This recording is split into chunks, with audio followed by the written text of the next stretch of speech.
DNA 아닌 거. 분자생물학 파트다. 그래서 책으로 하는데 추가적으로 있는 건 책이 이건 안 보잖아. 보여줬잖아요. 그래서 보대 좀 까먹힌다. 근데 별 내용은 없어요. 탄소 번호 매기는 거랑 그런 거. 이름, 작용기 이름. 맞아.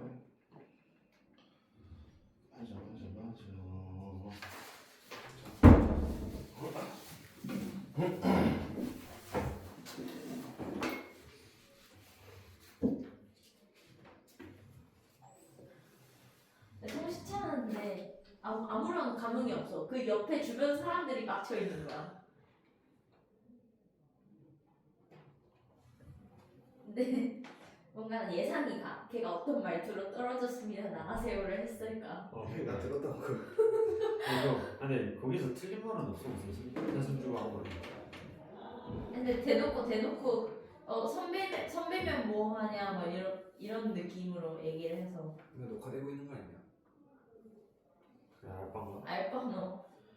어차피 박성욱이잖아. 이게 안 보여줬는데.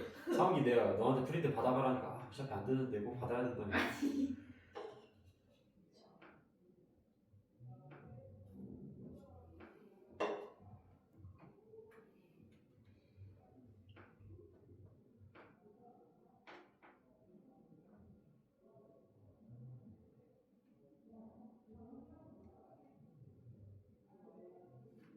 아 볼링치러 가고 싶다.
아니네.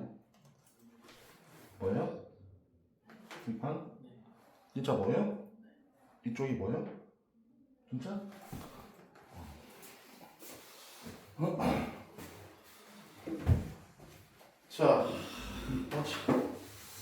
자, 오늘 우리가 저번 시간에 진핵생물의 발현 조절 오늘 마지막으로 정리하고 그 다음에 오늘 내가 또 준비한 거는 너희들 어차피 그 체육성 물질 배우잖아, 그죠? 탄수화물, 지방, 단백질 이런 거 배우잖아. 그것도 준비했으니까 그것도 좀 하고 다음에는 분자생물학 쪽을 조금 복습을 좀 해야 될 것 같아 이제. 분자생물학은 아직 뭐 진도 나갔니? 아니요, 딱히 뭐 딱히 안 나갔어. 그거 나가긴 했어요. 그 뭐지? NER, MMR 맞아. 그거? 그거 하면서 수정하는 거를. 수선이랑 수선이 교정의 있지. 차이. 수선과 교정의 차이.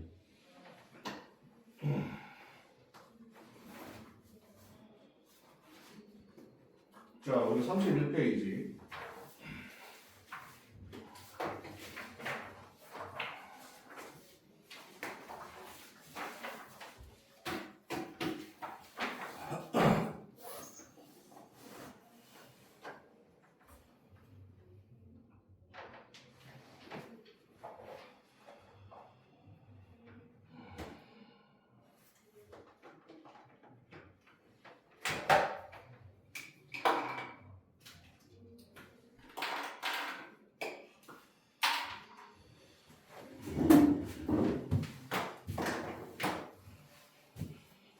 자, 저번에 그 마이크로 RNA 파트, 그 파트를 조금 더 자세하게 좀 할게. 마이크로 RNA가. 자, 우리가 번역에 관련된 조절에 대한 얘기를 좀 하고 있는데, 우리가 마이크로 RNA가 저번에 봤지만 특정 mRNA의 번역을 우리가 막아주는 역할을 하는 게 우리가 이 마이크로 RNA 역할이었죠, 그죠? 먼저 마이크로 RNA가 어떤 식으로 활성화되냐면, 자, DNA로부터 어차피 이것도 RNA이기 때문에 전사로 만들어지거든. 근데 먼저 만들어진 게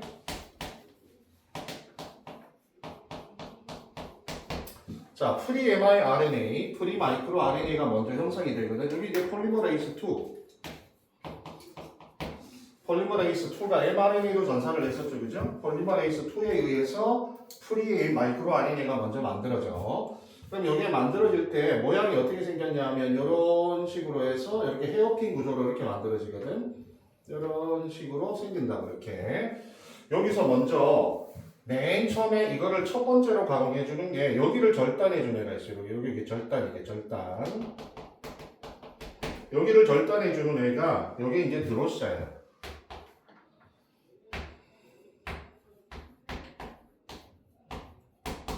여기에 먼저 여기를 절단을 해줘.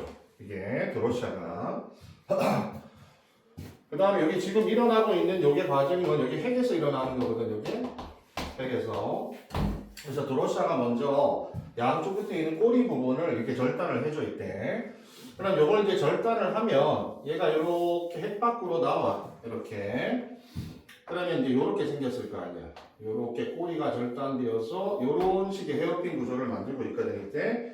그 다음 여기서 이제 이 부분을 절단해 주는 애가 있어. 여기를 절단하는 게 절단. 이게 다이서예요. 다이서라고 하는 애가 이제 이 부분을 절단을 해줘. 그럼 얘가 이제 어떻게 생겼냐면 요렇게 이중가닥의 RNA 형태로 만들어지게 되거든요. 이게 이중가닥의 RNA죠. 이렇게. 그래서 요게 이렇게 절단을 하게 되면 요게 이제 요렇게 만들어져서 요렇게 나온 애가 이제 뭐냐면 요게 이게 영어 좀 달라.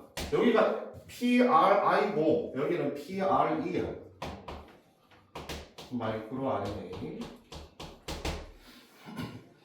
그래서 여기 있는 프리 마이크로 RNA를 다이서가 절단을 해줘. 그래서 이렇게 이중가닥의 mRNA를 만들어, 이중가닥의 마이크로 RNA를 만들어지거든.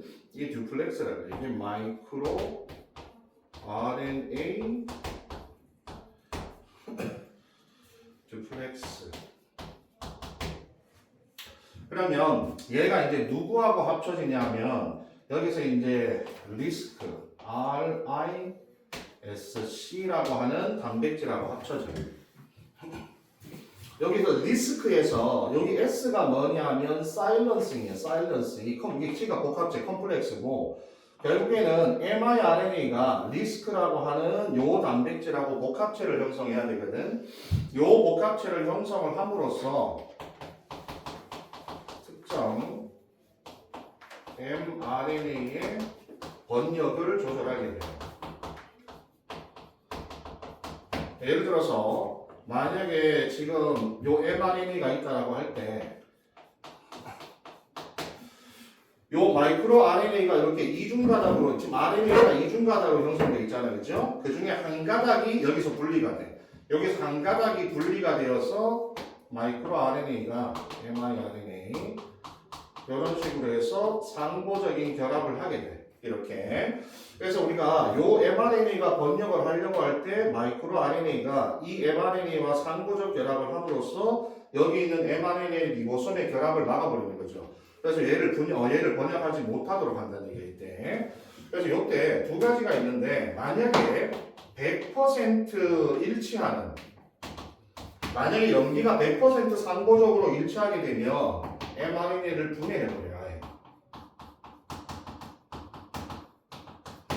일부가 일치하는 경우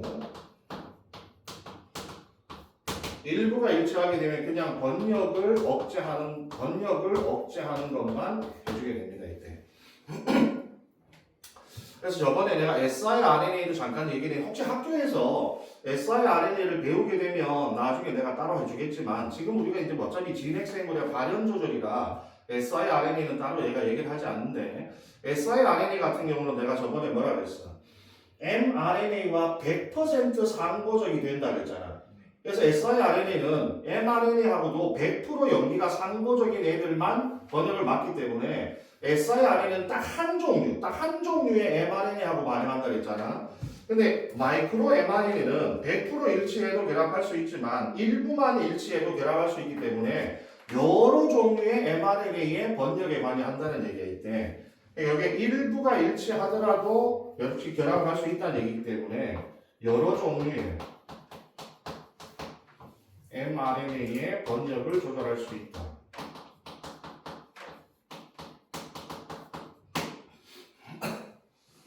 그래서 원래는 마이크로 RNA는 우리 몸에 내재되어 있는 거잖아. 어차피 이 DNA 상에 마이크로 RNA가 우리가 정보가 저장이 돼 있잖아. 근데 siRNA는 우리 DNA 상에 정보가 저장되어 있는 게 아니라 외부에서 들어오는 RNA야. siRNA는. 그래서 이렇게 내재성으로 만들어지는 게 mRNA이고 외부에서 인공적으로 넣어주는 게 siRNA거든. 그래서 약간의 그런 기원도 약간은 달라. 근데 어차피 번역의 조절에서 기본적으로는 우리가 보통 이런 mRNA를 통해서 여기 있는 번역의 조절이 이루어지게 됩니다. 이때. 그 다음에 뒤로 넘어가면 뭐 좀 나오긴 하는데 요거 말고 내가 몇 가지만 좀 써줄 테니까 봐봐. 이거 말고 한 가지가 뭐가 또 있냐 하면은 mRNA에서 mRNA의 폴리A 이 꼬리가 있잖아. 이 꼬리. mRNA 이 폴리A 꼬리가 있거든. 근데 이 꼬리가 계속 짧아져 이렇게 분해가 되거든. 이 폴리에이테일을 분해하는 놈이 있어. 그래서 폴리에이테일을 계속 분해를 함으로써 계속 이게 짧아지게 되거든요. 근데 이게 짧아짐으로 인해서 뭐냐면은 mRNA가 수명이 조절이 돼요. 수명의 조절. 그래서 폴리에이테일이 만약에 길게 만들어진 애는 수명이 긴데 폴리에이테일이 되게 짧게 만들어진 애는 수명이 되게 짧아. 만약에 폴리에이테일이 되게 긴 애는 폴리에이테일이 이렇게 분해될 때까지 시간이 오래 걸리잖아요. 그죠? 근데 폴리에이테일의 길이가 짧은 애들은 금방 이게 우리가 다 분해돼 버리기 때문에 그래 되면 분해가 됨으로 인해서 5-캡이 벗겨져. 그럼 5-캡이 벗겨진다는 얘기는 우리가 이제 여러 가지 뉴클레이스에 노출이 된다는 얘기죠. 그죠? 그래서 이렇게 mRNA의 수명을 조절할 때 이 폴리에이테일의 이 길이 이런 길이 자체가 mRNA의 수명을 조절하는 방법도 있습니다. 그래서 mRNA가 얼마나 세포질에 오랫동안 남아있냐가 따라서 번역의 양이 결정될 거 아니에요. 그죠? 폴리에이테일이 길게 만들어진 mRNA는 많은 양의 단백질을 우리가 번역하지만 폴리에이테일이 짧은 mRNA 같은 경우는 빨리 분해되기 때문에 많은 양의 단백질을 합성하지 못하게 됩니다. 그래서 우리가 폴리에이테일의 길이가 결국에는 mRNA의 수명을 조절할 수 있는 방법이 있다는 얘기입니다. 자, 그 다음에 뒤로 넘어가면 32페이지부터 나오는 내용은 원래는 저번에 번역의 마지막 부분에 이어서 해도 되는 내용이었어요, 이거는. 근데 내가 조절해서 따로 뺀 건데 번역을 통해서 단백질이 합성이 되면 이제 이런 단백질들이 바로 활성화되어 있는 게 아니잖아, 그렇지? 그럼 우리가 이렇게 번역을 통해 만들어지는 단백질에다가는 여러 가지의 화학적인 변형이 이루어지거든. 그걸 우리가 단백질의 가공이라고 하는데, 그래서 밑에 보시면 여러 종류의 단백질의 가공이 있어 있대. 그래서 이거는 그냥 아주 깊이 들어가는 건 아니고 이런 가공들이 주로 단백질의 여러 가지 역할들을 결정해 줘야 되거든. 이때. 자, 먼저 거기 봐봐. 거기 보시면 단백질에서 먼저 화학적 변형에 보면 아세틸화라고 하는 게 있잖아. 이게 아세틸화가 우리가 저번 시간에 배웠잖아요. 그죠? 주로 아세틸화는 히스톤 단백질에 주로 많이 일어나는 경우잖아. 그지? 그래서 우리가 이런 아세틸화를 통해서 결국에는 우리가 전사를 할 거냐 말 것이냐. 즉, 우리가 이 크로마틴의 응축에 대한 얘기죠. 그죠? 그래서 이런 크로마틴의 응축의 조절에는 히스톤 단백질의 아세틸화를 우리가 통해서 응축의 조절을 할 수도 있다는 얘기야. 그 다음에 인산화 같은 경우에는 인산화는 거기 세 가지 아미노산에만 일어나거든. 거기 보시면은 SER이 세린이거든. 세린. 그 다음에 THR이 트레오닌이야. 그 다음에 TYR이 티로신이거든. 근데 요 세 가지 아미노산만 뭘 가지고 있냐면 OH기를 가지고 있어. OH기를. 이거 너희들 혹시 나중에 20가지 아미노산을 외우라고 하면 학교에서 우리가 20가지 아미노산을 외우라고 할 거거든. 그렇지 않냐? 1학년 때 안 외웠다며. 중요한 것만 외우고. 아니 그러니까 그거 나중에 내가 좀 이따 뒤에서 외우는 방법하고 좀 알려줄 텐데 20가지의 아미노산을 외우다 보면 OH기를 갖고 있는 애들이 딱 3개밖에 없거든. 우리 OH기를 가지면 이 OH기의 작용기의 제일 중요한 특징이 뭐야? 극성이야, 극성. 알겠어? 이게 수소계라고 할 수 있잖아. 그래서 극성을 띈다라고 하는 게 그래서 나중에 OH기를 갖고 있는 애들은 무슨 아미노산으로 정의가 돼? 극성 아미노산. 알겠어요? 극성 아미노산 6가지가 있거든. 그래서 OH기가 있는 게 거기 나와 있는 세린, 트레오닌, 티로신만 딱 요 세 놈만 OH기를 갖고 있어. 얘네들만 뭐가 되냐면 인산화가 돼, 인산화. 인산화가 돼. 그래서 우리가 저번에 요 인산화 같은 경우에는 세린의 인산화를 우리가 저번에 전사에서 좀 배웠지, 그죠? 뭐 5번 세린의 인산화가 전사의 신을 의미하고 뭐 2번 세린의 인산화가 또 신장의 신호를 인식한다. 그러니까 이렇게 인산화를 어떤 단백질에다가 시켜줌으로 인해서 여러 가지 신호를 우리가 만들어줄 수가 있거든. 그래서 밑에 보시면 신호 전달이라고 하는 파트도 있고 뭐 효소 활성의 조절의 핵심이다라고 하는 파트도 있는데 특히 요 인산화 중에는 뭐가 있냐면 호르몬의 신호 전달. 거기서 말하는 신호 전달은 이 호르몬의 신호 전달이에요. 특히 우리가 수용성 호르몬 같은 경우는 수용체가 바깥쪽에 있잖아요, 그렇지? 그러면 인슐린 같은 애들은 수용체가 바깥쪽에 있기 때문에 세포의 바깥쪽에 수용체가 들어가게 되면 안쪽에 있는 내부 수용체가 또 활성화되거든. 이때 내부 수용체가 활성화될 때 인산화를 통해 활성화돼요. 그래서 호르몬의 신호가 핵으로 전달될 때 이런 인산화를 통해서 호르몬의 신호가 전달이 될 수가 있어요. 그래서 이게 거기에 나와 있는 신호 전달에 대한 얘기입니다. 이때. 그리고 전에 얘기했지만 전산화 이럴 때 뭐 5번 세린의 인산화, 2번 세린의 인산화 이런 신호도 우리가 전달이 됩니다. 이때. 그 다음에 메틸화 같은 경우도 우리가 저번에 했죠? 역시 메틸화도 주로 히스톤 단백질에서 많이 일어났던 거잖아, 그죠? 그래서 이것도 마찬가지야. 메틸화도 결국 우리가 여러 가지 전사의 조절에 관련된 것들을 할 때 역시 메틸화가 일어나게 됩니다, 이때. 그 다음에 UBQT라는 좀 이따가 보도록 하고 있대.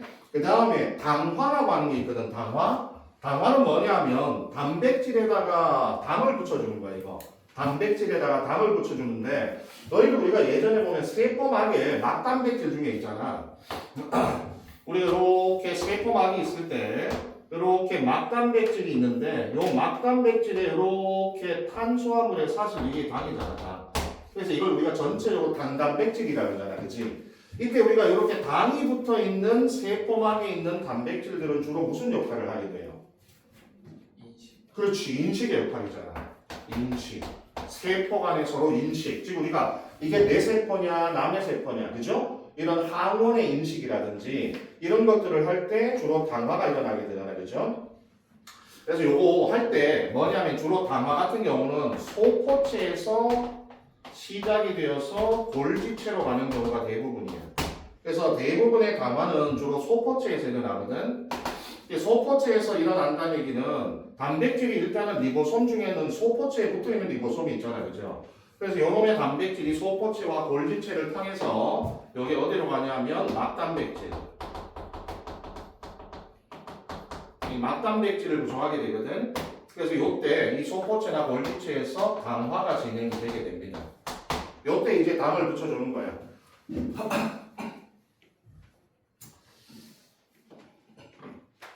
근데 여기서 이제 우리가 요걸 한번 살펴봐야 돼. 맨 아래쪽에 있는 부분을 봐봐.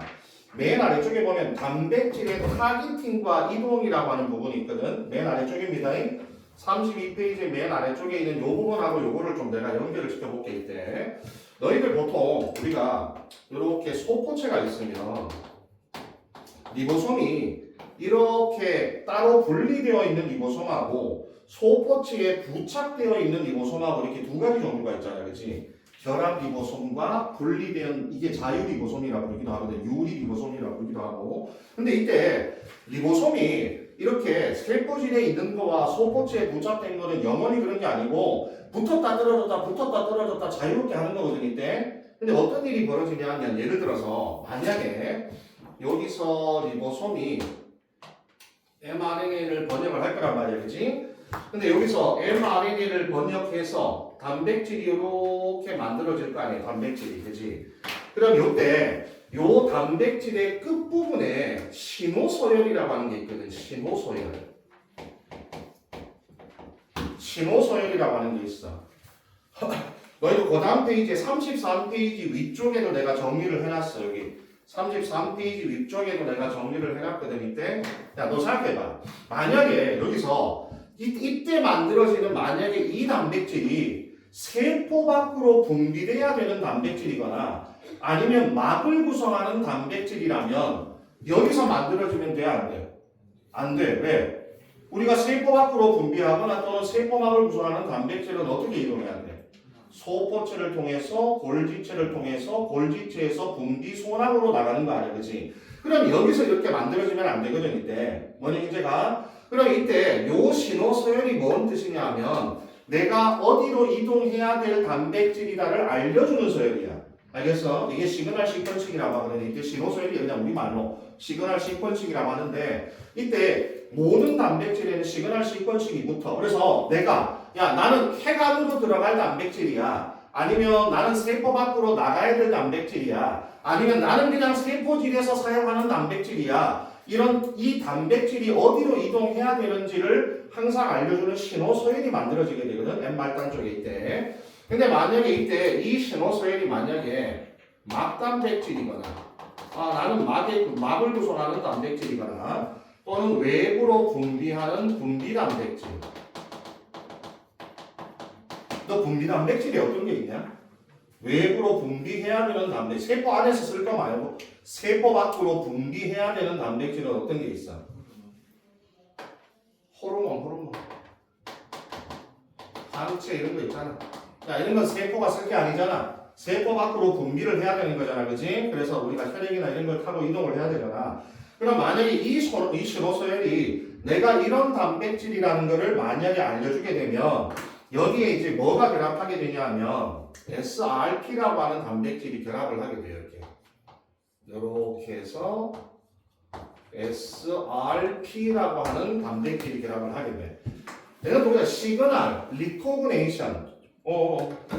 똑같아. 이게 시그널 리코그네이션이야. 알겠어? 그러니까 여기 있는 신호 서열을 인식하는 단백질이지 때. 그래서 SRP라고 하는 단백질이 여기서 결합을 하게 돼요. 그러면 여기 있는 SRP가 어디로 얘를 끌고 오냐면 얘가 소포체 쪽으로 이거를 끌고 오게 된다고. 소포체 쪽으로 끌고 오게 되면 이 소포체에 뭐가 있냐면 SRP를 수용할 수 있는 수용체가 존재하거든. 이때 여기가 SRP 수용체야.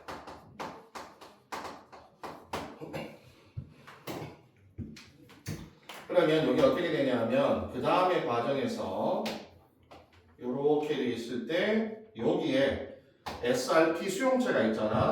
그러면 요놈이 SRP가 여기에 결합을 하면서 여기 있는 리보솜을 소포체 근처까지 이동을 시켜주게 돼요.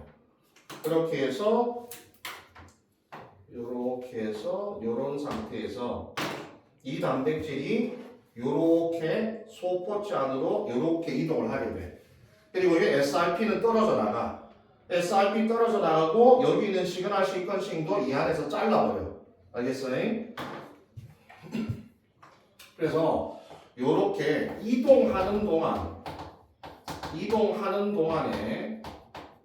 번역이 잠시 멈춥니다.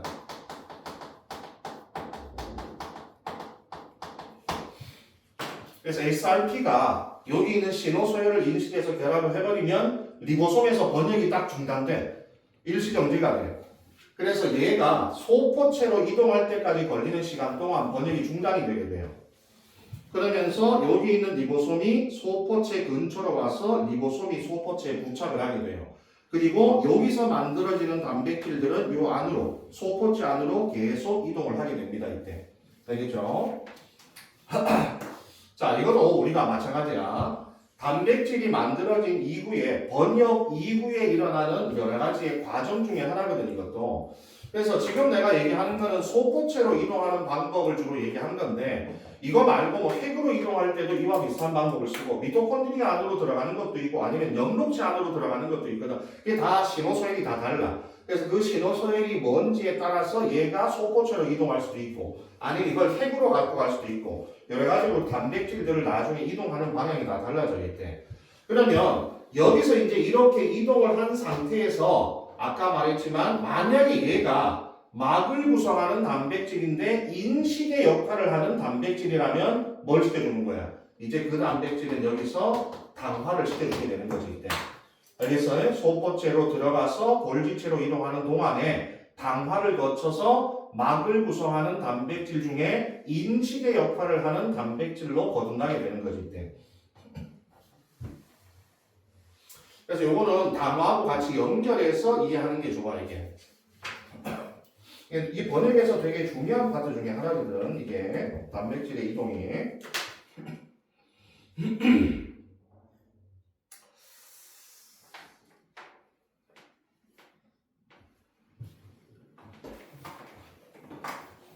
자, 그 다음에 다시 32페이지로 돌아와서 그 다음에 지질화 같은 경우도 마찬가지로 이번에는 이거 요번에는 당을 붙여주는 게 아니라 여기다가 지질을 붙여주는 거거든. 단백질에다가 주로 지질을 붙여주는 이유는 주로 막단백질일 경우에 주로 지질을 많이 붙여줘요. 왜냐하면 어차피 막에 가서 고정이 되려면 아무래도 소수성인 부분이 필요할 거 아니에요, 그렇죠? 그래서 지질화 같은 경우는 막단백질로 구성되는 주로 이런 단백질들은 주로 지질화를 많이 시켜주게 됩니다, 이때. 근데 거기 보이죠? 막단백질의 결합의 필수적인 과정 중에 하나가 지질화. 그래서 이렇게 지질화로 붙어진 부분이 막의 내부로 들어가기 좀 더 수월하게 만들어준다라고 보시면 돼요.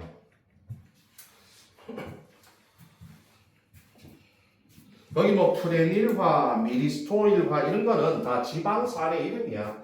뭐 팔미트산 이런 거 있잖아. 왜? 어떤 지방산을 붙여주냐에 따라서 무슨 화라고 하는 게 달라지는 것 뿐이고 여기 전부 다 지방산의 한 종류이다. 이게 전부 다.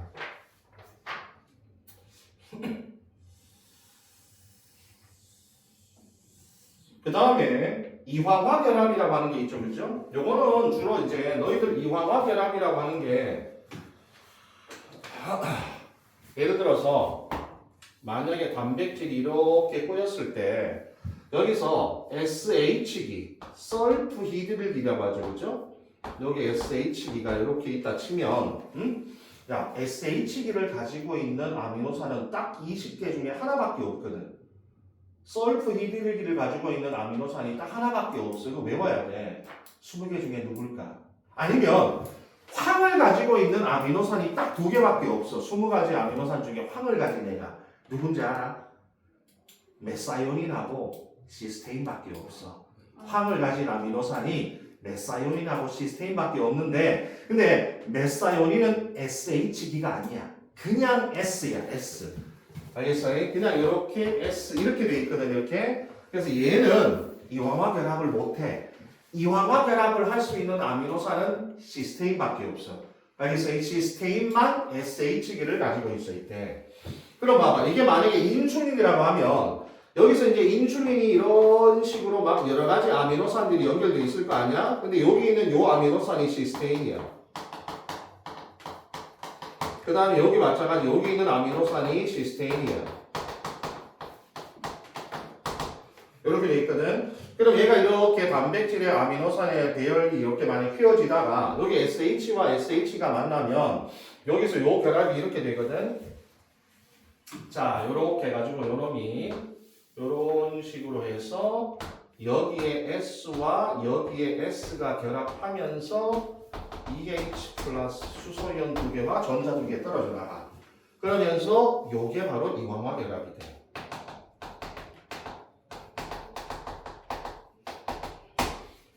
그래서 결국에는 이런 결합들이 단백질의 여러 가지 3차원 구조를 만들어주는 거 아니야, 그죠? 그래서 이런 단백질의 3차원 구조를 만들므로 인해서 결국에는 호르몬의 활성화, 호르몬이나 또는 항체가 활성화되는데 굉장히 중요한 역할을 해줍니다. 이게 만약 너희 대표적으로 이황화 결합하는 단백질 중에 이제 인슐린이 있거든. 인슐린은 요 이황화 결합이 3군데에서 만들어져야 돼. 3군데의 이황화 결합이 만들어져야만 실제로 인슐린의 역할을 할 수가 있거든. 그래서 이렇게 이황화 결합도 마찬가지 단백질 중에서는 이런 이황화 결합을 통해서 활성화되는 단백질들이 있더란 얘기입니다. 이때. 그리고 밑에 보시면 절단이라고 하는 게 있잖아요. 인슐린은 이렇게 만들어진 상태에서 여기 있는 요 이황화 결합이 돼 있을 거 아니에요, 그죠? 돼서 여기가 절단이 돼요. 이렇게 절단이 되어서 두 개의 폴리펩타이드 사슬로 분리가 돼야만 이게 인슐린의 활성화예요. 그래서 어떤 단백질들은 절단이 돼야만 활성화되는 단백질도 있더란 얘기죠. 그래서 우리가 이런 이황화 결합이나 또는 절단도 만들어진 단백질을 활성화시켜주는 단계 중에 하나로서 일어날 수가 있다는 얘기입니다. 이때.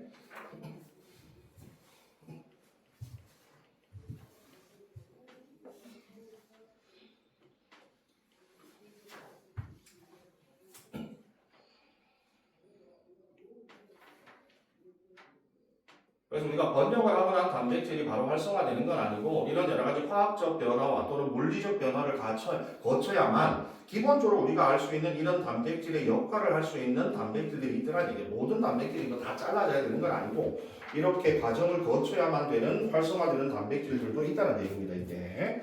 그 다음에 위에 아까 유비퀴티나가 있었죠. 자, 유비퀴티나는 위에 보시면 뭐 프로테아좀의 분해 신호 또는 세포의 위치 조절이라고 되어 있는데 이거 따로 이게 되게 중요하기 때문에 넘겨봐. 여기 33페이지에 따로 정리가 되어 있어요. 자, 그래서 33페이지에 보시면 번역 후에 단백질의 분해인데 이건 뭐냐 봐봐. 우리가 너 만약에 단백질을 내가 사용을 했어. 그럼 내가 단백질을 사용했으면 빨리 분해를 시켜버려야 되거든. 왜냐면 만약에 생각해봐. 인슐린 혈당을 낮춰주는데 내가 인슐린을 사용했는데 계속 남아있으면 어떻게 돼? 혈당이 계속 떨어질 거 아니야. 그러면 내가 어쨌든 뭐 예를 들어 세포 주기를 조절하는 물질이 있다. 남아있으면 안 돼. 그러면 내가 사용한 단백질들은 빨리 분해를 시켜버려야 되거든요. 그죠? 그래서 우리가 어떤 단백질들은 이제 분해돼야 될 때가 왔을 거 아니에요. 그죠? 그럼 이제 그런 분해될 때가 오는 단백질들이 어떻게 분해되냐가 바로 나와 있는 게 유비키틴하고 연결이 되는 거거든. 그래서 유비키틴이라고 하는 거는 한 76개의 아미노산으로 된 작은 단백질 덩어리야. 알겠어? 그래서 내가 만약에 얘가 인슐린이야. 근데 얘가 이제 사용을 다 했어. 이제 얘 쓸모 없어졌어. 버려야 돼. 그럼 여기다가 유비키틴 단백질을 붙여버리는 거야. 그럼 이게 뭔 뜻이냐면 야, 얘 이제 다 사용했어. 이제 분해할 거니까 요거 내가 표시를 해주는 거야. 그걸 유비키틴화라 불러. 알겠어? 내가 사용하고 난 단백질에다가 유비키틴이라는 아주 작은 덩어리의 단백질이야. 76개의 아미노산도 있어. 작은 단백질이죠. 작은 단백질을 붙여줌으로써 분해해야 되는 단백질이라고 표지를 해주는 거야. 표지. 그래서 밑에 보시면 봐봐. 33페이지 맨 아래쪽에 보시면 유비키틴화를 시켜주는 효소가 세 가지가 있거든. E1, E2, E3 이렇게 이제 세 가지가 있는데 E1 같은 경우는 이제 분해해야 돼. 이제 유비키틴 단백질을 활성화시켜주고 그 다음에 누가 분해를 해야 되는지 요거를 이제 인지를 해주고 맨 마지막에 이제 E3가 제일 중요한데 E3가 결국에는 유비키틴 단백질을 거기다가 붙여주는 거야. 근데 이때 봐봐. 예를 들어서 요놈이 이제 우리가 쓰레기 단백질이라고 치자. 이제 얘는 이제 분해돼야 될 단백질이야. 쓰레기 단백질이면 여기 이제 E3라고 하는 애가 실제로는 유비키틴화를 시켜주는 단백질이거든. 근데 여기다가 하나만 붙여주는 게 아니야. 이렇게 유비키틴 단백질을 하나만 붙여주면 눈치를 못 채기 때문에 계속 붙여줘. 계속 똑같은 유비키틴 단백질을 계속 붙여주는 거야. 이렇게 꼬리를 만들어주는 거지 이때. 그게 이제 맨 아래쪽에 보면 뭐라고 써있어? 폴리유비키틴의 사슬을 형성한다 이렇게 돼 있잖아. 그래서 E3가 여기 있는 유비키틴 단백질을 계속 한 개, 두 개, 세 개, 네 개 엄청나게 많은 수를 붙여줘. 이렇게 붙여줌으로 인해서 폴리펩타이드, 유비키틴의 폴리펩타이드 사슬을 만들어주는 거지 이때. 그래서 얘가 이제 분해돼야 될 단백질이다라는 것을 신호를 만들어주게 됩니다 이때. 그 다음에 이제 거기 넘겨보시면 이렇게 신호가 되면 이제 요걸 프로테아좀이라고 하는 일종의 뭐냐면 우리가 저런 거지. 그 뭐라 그러냐 그거. 음식물 쓰레기 분해하는 거 뭐라 그래 그거? 음식물 처리. 음식물 처리기와 비슷한 거야. 그 프로테아좀이라는 애가 있대. 그래서 넘겨보시면 프로테아좀이라고 하는 애가 26S 단백질로 돼 있거든. 근데 여기 20S하고 19S 이렇게 두 가지로 돼 있는데 먼저 19S 단백질이 이걸 인식을 해. 옆구리 인치계 프로테아좀을 구성하는 단백질 중에 19S 단백질이 요걸 인식을 해. 그래서 얘를 이제 우리가 거기 있는 20 단백질 안에다가 집어넣어 주는 거 있대.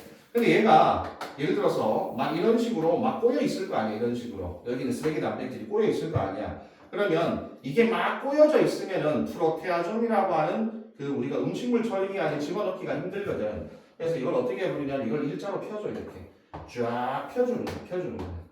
그래서 이렇게 펴준 다음에 요놈을 거기 있는 음식물 쓰레기통인 20S 단백질에 집어넣어서 얘를 다 분해시켜버립니다. 그리고 어차피 요거는 또 떨어져 나가서 재사용되고, 그리고 어차피 단백질들은 분해되면 뭐가 돼? 아미노산이 될 거 아니야. 그럼 아미노산들은 다시 또 우리가 번역에 사용되겠지 이때. 분해한다고 해서 얘를 뭐 어디 뭐 내버리는 게 아니잖아. 어차피 단백질 분해하면 아미노산 나오고 그 아미노산은 다시 우리가 또 다른 단백질의 번역에 사용이 되겠지 이때. 자, 그게 프로테아좀에 의해서 결국 사용된 단백질이 분해되는 과정이 됩니다 이때. 자, 이렇게 하면 우리가 기본적으로 진핵생물의 발현 조절에 관련된 얘기들은 다 했고, 자, 뒤에 문제는 여러분들이 풀어보세요. 뒤에 문제들은.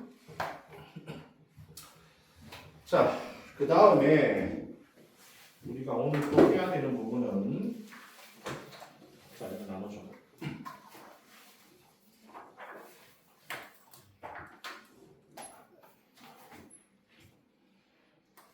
윤이 잠오냐? 네. 잠 와서 그래? 네.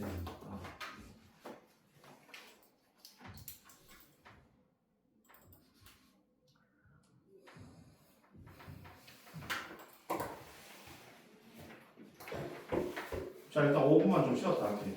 우리가 어차피 옆으로 들어가면 못 쉽니다. 5분만 쉬었다가 할게.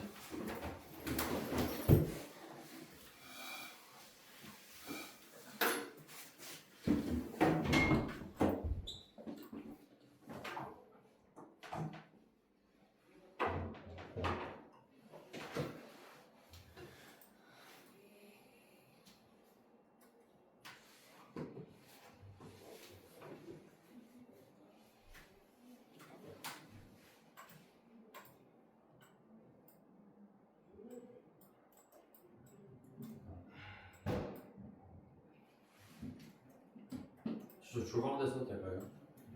응? 써도 돼. 아, 써도 돼. 아, 괜찮아. 너 써도 돼. 상관없어. 써도 돼.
자, 최고성 물질 한번 볼까요? 자, 오늘 여기 있는 프로젝트를 보면서 맨 앞에 나와 있는 부분들은 뭐 아주 간단한 내용들이야. 기본적으로 우리 몸을 구성하는 여러 가지 유기물들이 탄소로 구성된 화합물들, 그죠? 탄소 화합물로 많이 구성이 되어 있죠. 기본적으로 탄소를 골격으로 했을 때 유리한 점은 그러면 기본적으로 탄소는 최각 전자가 4개잖아, 그지? 그럼 4개의 결합 자리를 가지고 있잖아. 그래서 밑에 그림처럼 수많은 가지를 펼칠 수가 있다는 얘기거든. 이렇게 일자로 만들 수도 있고 아니면 중간에 이렇게 가지를 펼칠 수도 있고 아니면 이중결합도 가능하고 고리구조로도 가능하잖아, 그지? 그래서 이 결합할 수 있는 자리가 많다는 얘기는 그만큼 다양한 구조를 만들 수 있다는 얘기죠, 그죠? 그래서 우리가 탄소로 된 화합물들로 우리 몸을 구성하게 되면 다양한 구조의 화합물들을 만들 수 있기 때문에 기본적으로 생물을 구성하는 물질들은 주로 이런 탄소로 된 화합물들로 구성이 된다는 뜻입니다. 이게 너희들 앞에서 이제 앞에 원자, 분자 이런 거 배우면서 아마 최각 전자 이런 거 배울 거예요, 그죠? 배우잖아, 그지? 그러면서 이제 거기서 바로 파생되어 나오는 얘기들이 있대. 자, 그러면 이제 그 중에서 우리가 쭉 이건 다 똑같은 얘기고 넘어가시면 이제 작용기가 먼저 나오게 되거든 이때. 자, 우리가 어차피 생명과학에서 다뤄야 될 작용기들은 몇 가지가 없어.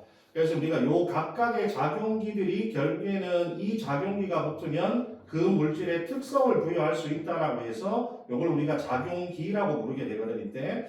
그래서 우리가 각각의 작용기들이 어떤 특징을 가지게 하는지 그것들을부터 먼저 한번 살펴보면 먼저 맨 처음에 OH기가 여기 히드록식이라고 하죠. 히드록식이죠. 이걸 알코올에도 많이 붙어 있는 기고 일단은 히드록식이가 붙게 되면 기본적으로 얘는 극성을 띠게 된다. 극성. 알겠어? 기본적으로 수소 결합을 할 수 있는 구조는 대부분 극성을 가지기 때문에 일단은 OH기를 가지면 극성으로 우리가 취급한다는 게 굉장히 중요한 내용 중에 하나야. 그래서 알코올이든 아니면 우리가 너희들 보면 뒤쪽에 탄수화물도 OH기가 되게 많지, 그죠? 그러니까 이런 것들은 전부 다 물에 잘 녹는 구조를 갖고 있다는 뜻이거든. 그게 이제 OH기라는 히드록식의 특징이고, 그 다음에 우리가 OH기 같은 경우에는 자 여기서 이 OH기가 한번 산화가 되게 되면 이게 알데히드기가 돼. 알데히드기. 그 다음에 요놈이 한 번 더 산화가 되게 되면 카르복실기가 되거든. 이렇게. 그래서 OH기나 이 히드록식기 같은 경우는 이 반응성이 대단히 큽니다. 알겠어? 반응성이 대단히 크다라고 표현을 해줘요. 특히 좀 이따가 할 카르본기에서 알데하이드기가 붙으면 굉장히 반응성이 크게 되거든 이때. 그럼 너 봐봐. 얘네들은 자기 자신이 산화되잖아. 그러면 남을 환원시켜준다는 얘기잖아. 그치? 그러면 자기 자신은 산화되면서 남을 환원시켜줄 때 이거를 산화력이라 그래? 환원력이라 그래? 환원력 또는 환원성이라고 하잖아. 그치? 그러니까 얘네들은 환원성이 대단히 크다. 알겠어? 이게 굉장히 나중에 탄수화물 할 때 되게 중요한 역할을 해줘요. 환원성이 매우 크다. 얘네들은 자꾸 산화되려는 노력을 하기 때문에 환원성이 매우 크게 됩니다. 이때. 그 다음에 여기 카르보닐기가 이렇게 C에 이중결합 O를 띠고 있는 걸 우리가 카르보닐기라고 하거든. 근데 카르보닐기가 두 가지가 있어. 뭐냐면 알데하이드기하고 케톤하고 두 개를 합쳐서 우리가 카르보닐기라고 얘기하거든. 이때. 여기서 근데 너희들 케톤은 항상 탄소하고 탄소 사이에 들어있다. 알겠죠? 바깥쪽으로 노출되어 있는 게 아니라 탄소와 탄소 사이에 들어있는 놈이 케톤이야. 케톤. 이렇게 되어 있는 거. 그 다음에 알데하이드는 보통 마지막 끝쪽에 노출되게 되거든. 이때. 근데 이때 케톤하고 알데하이드는 수용액상에서 서로 전환이 가능하다.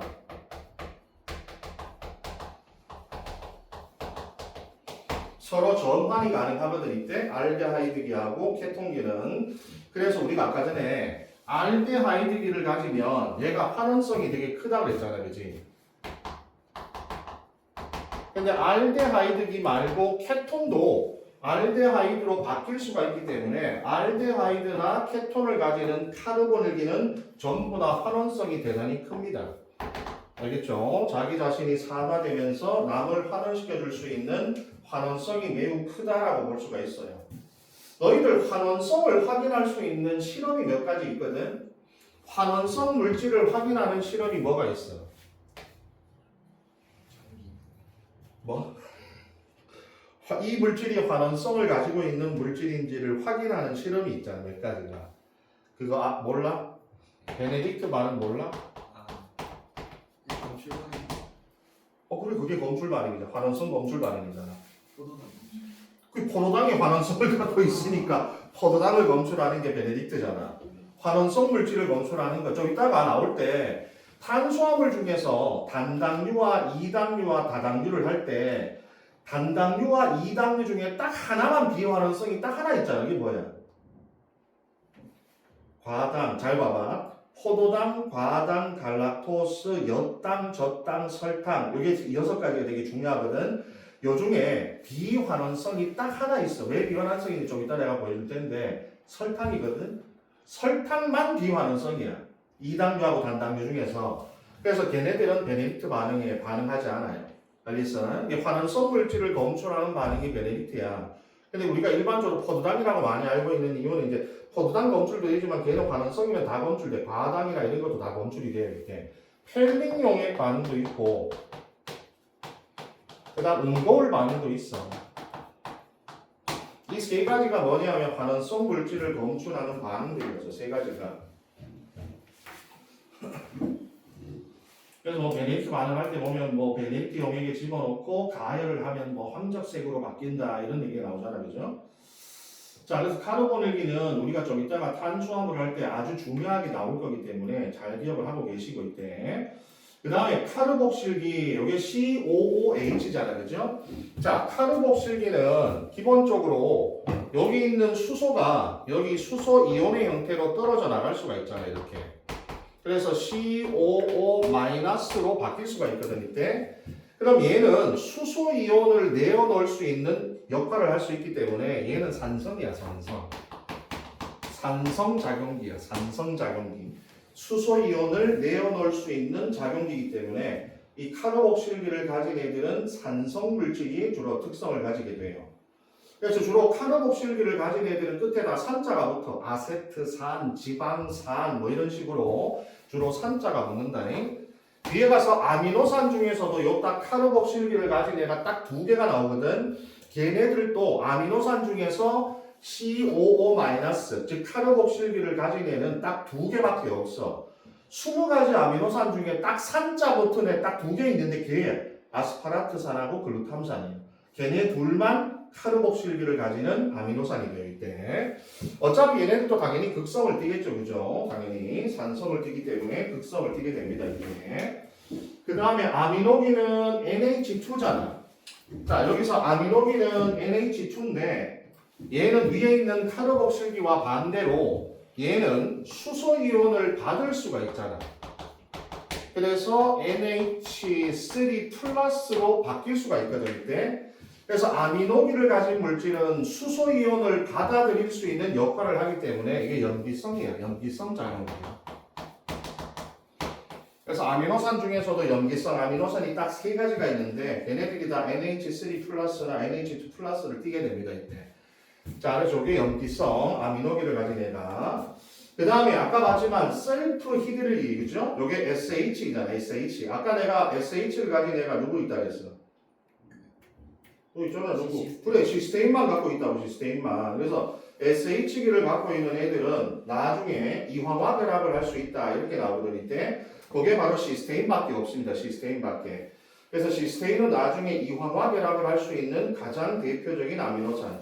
근데 SH기는 극성이 되게 약해. 그래서 일반적으로는 주로 극성 아미노산에 많이 집어넣긴 하는데 학교에서 배울 때 만약에 시스테인을 비극성에 집어넣는 경우도 있으니까 요 시스테인 같은 경우는 학교에서 가르쳐 주는 대로 하셔야 돼요.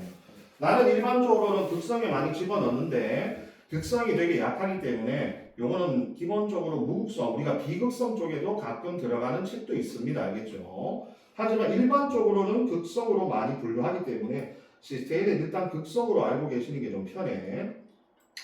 그 다음에 인산기. 우리 인산기는 많이 봤죠, 그죠? 이 인산기는 뭐 ATP라든지 아니면 DNA와 RNA 같은 핵산에도 되게 많이 존재하는 그룹이잖아, 그죠?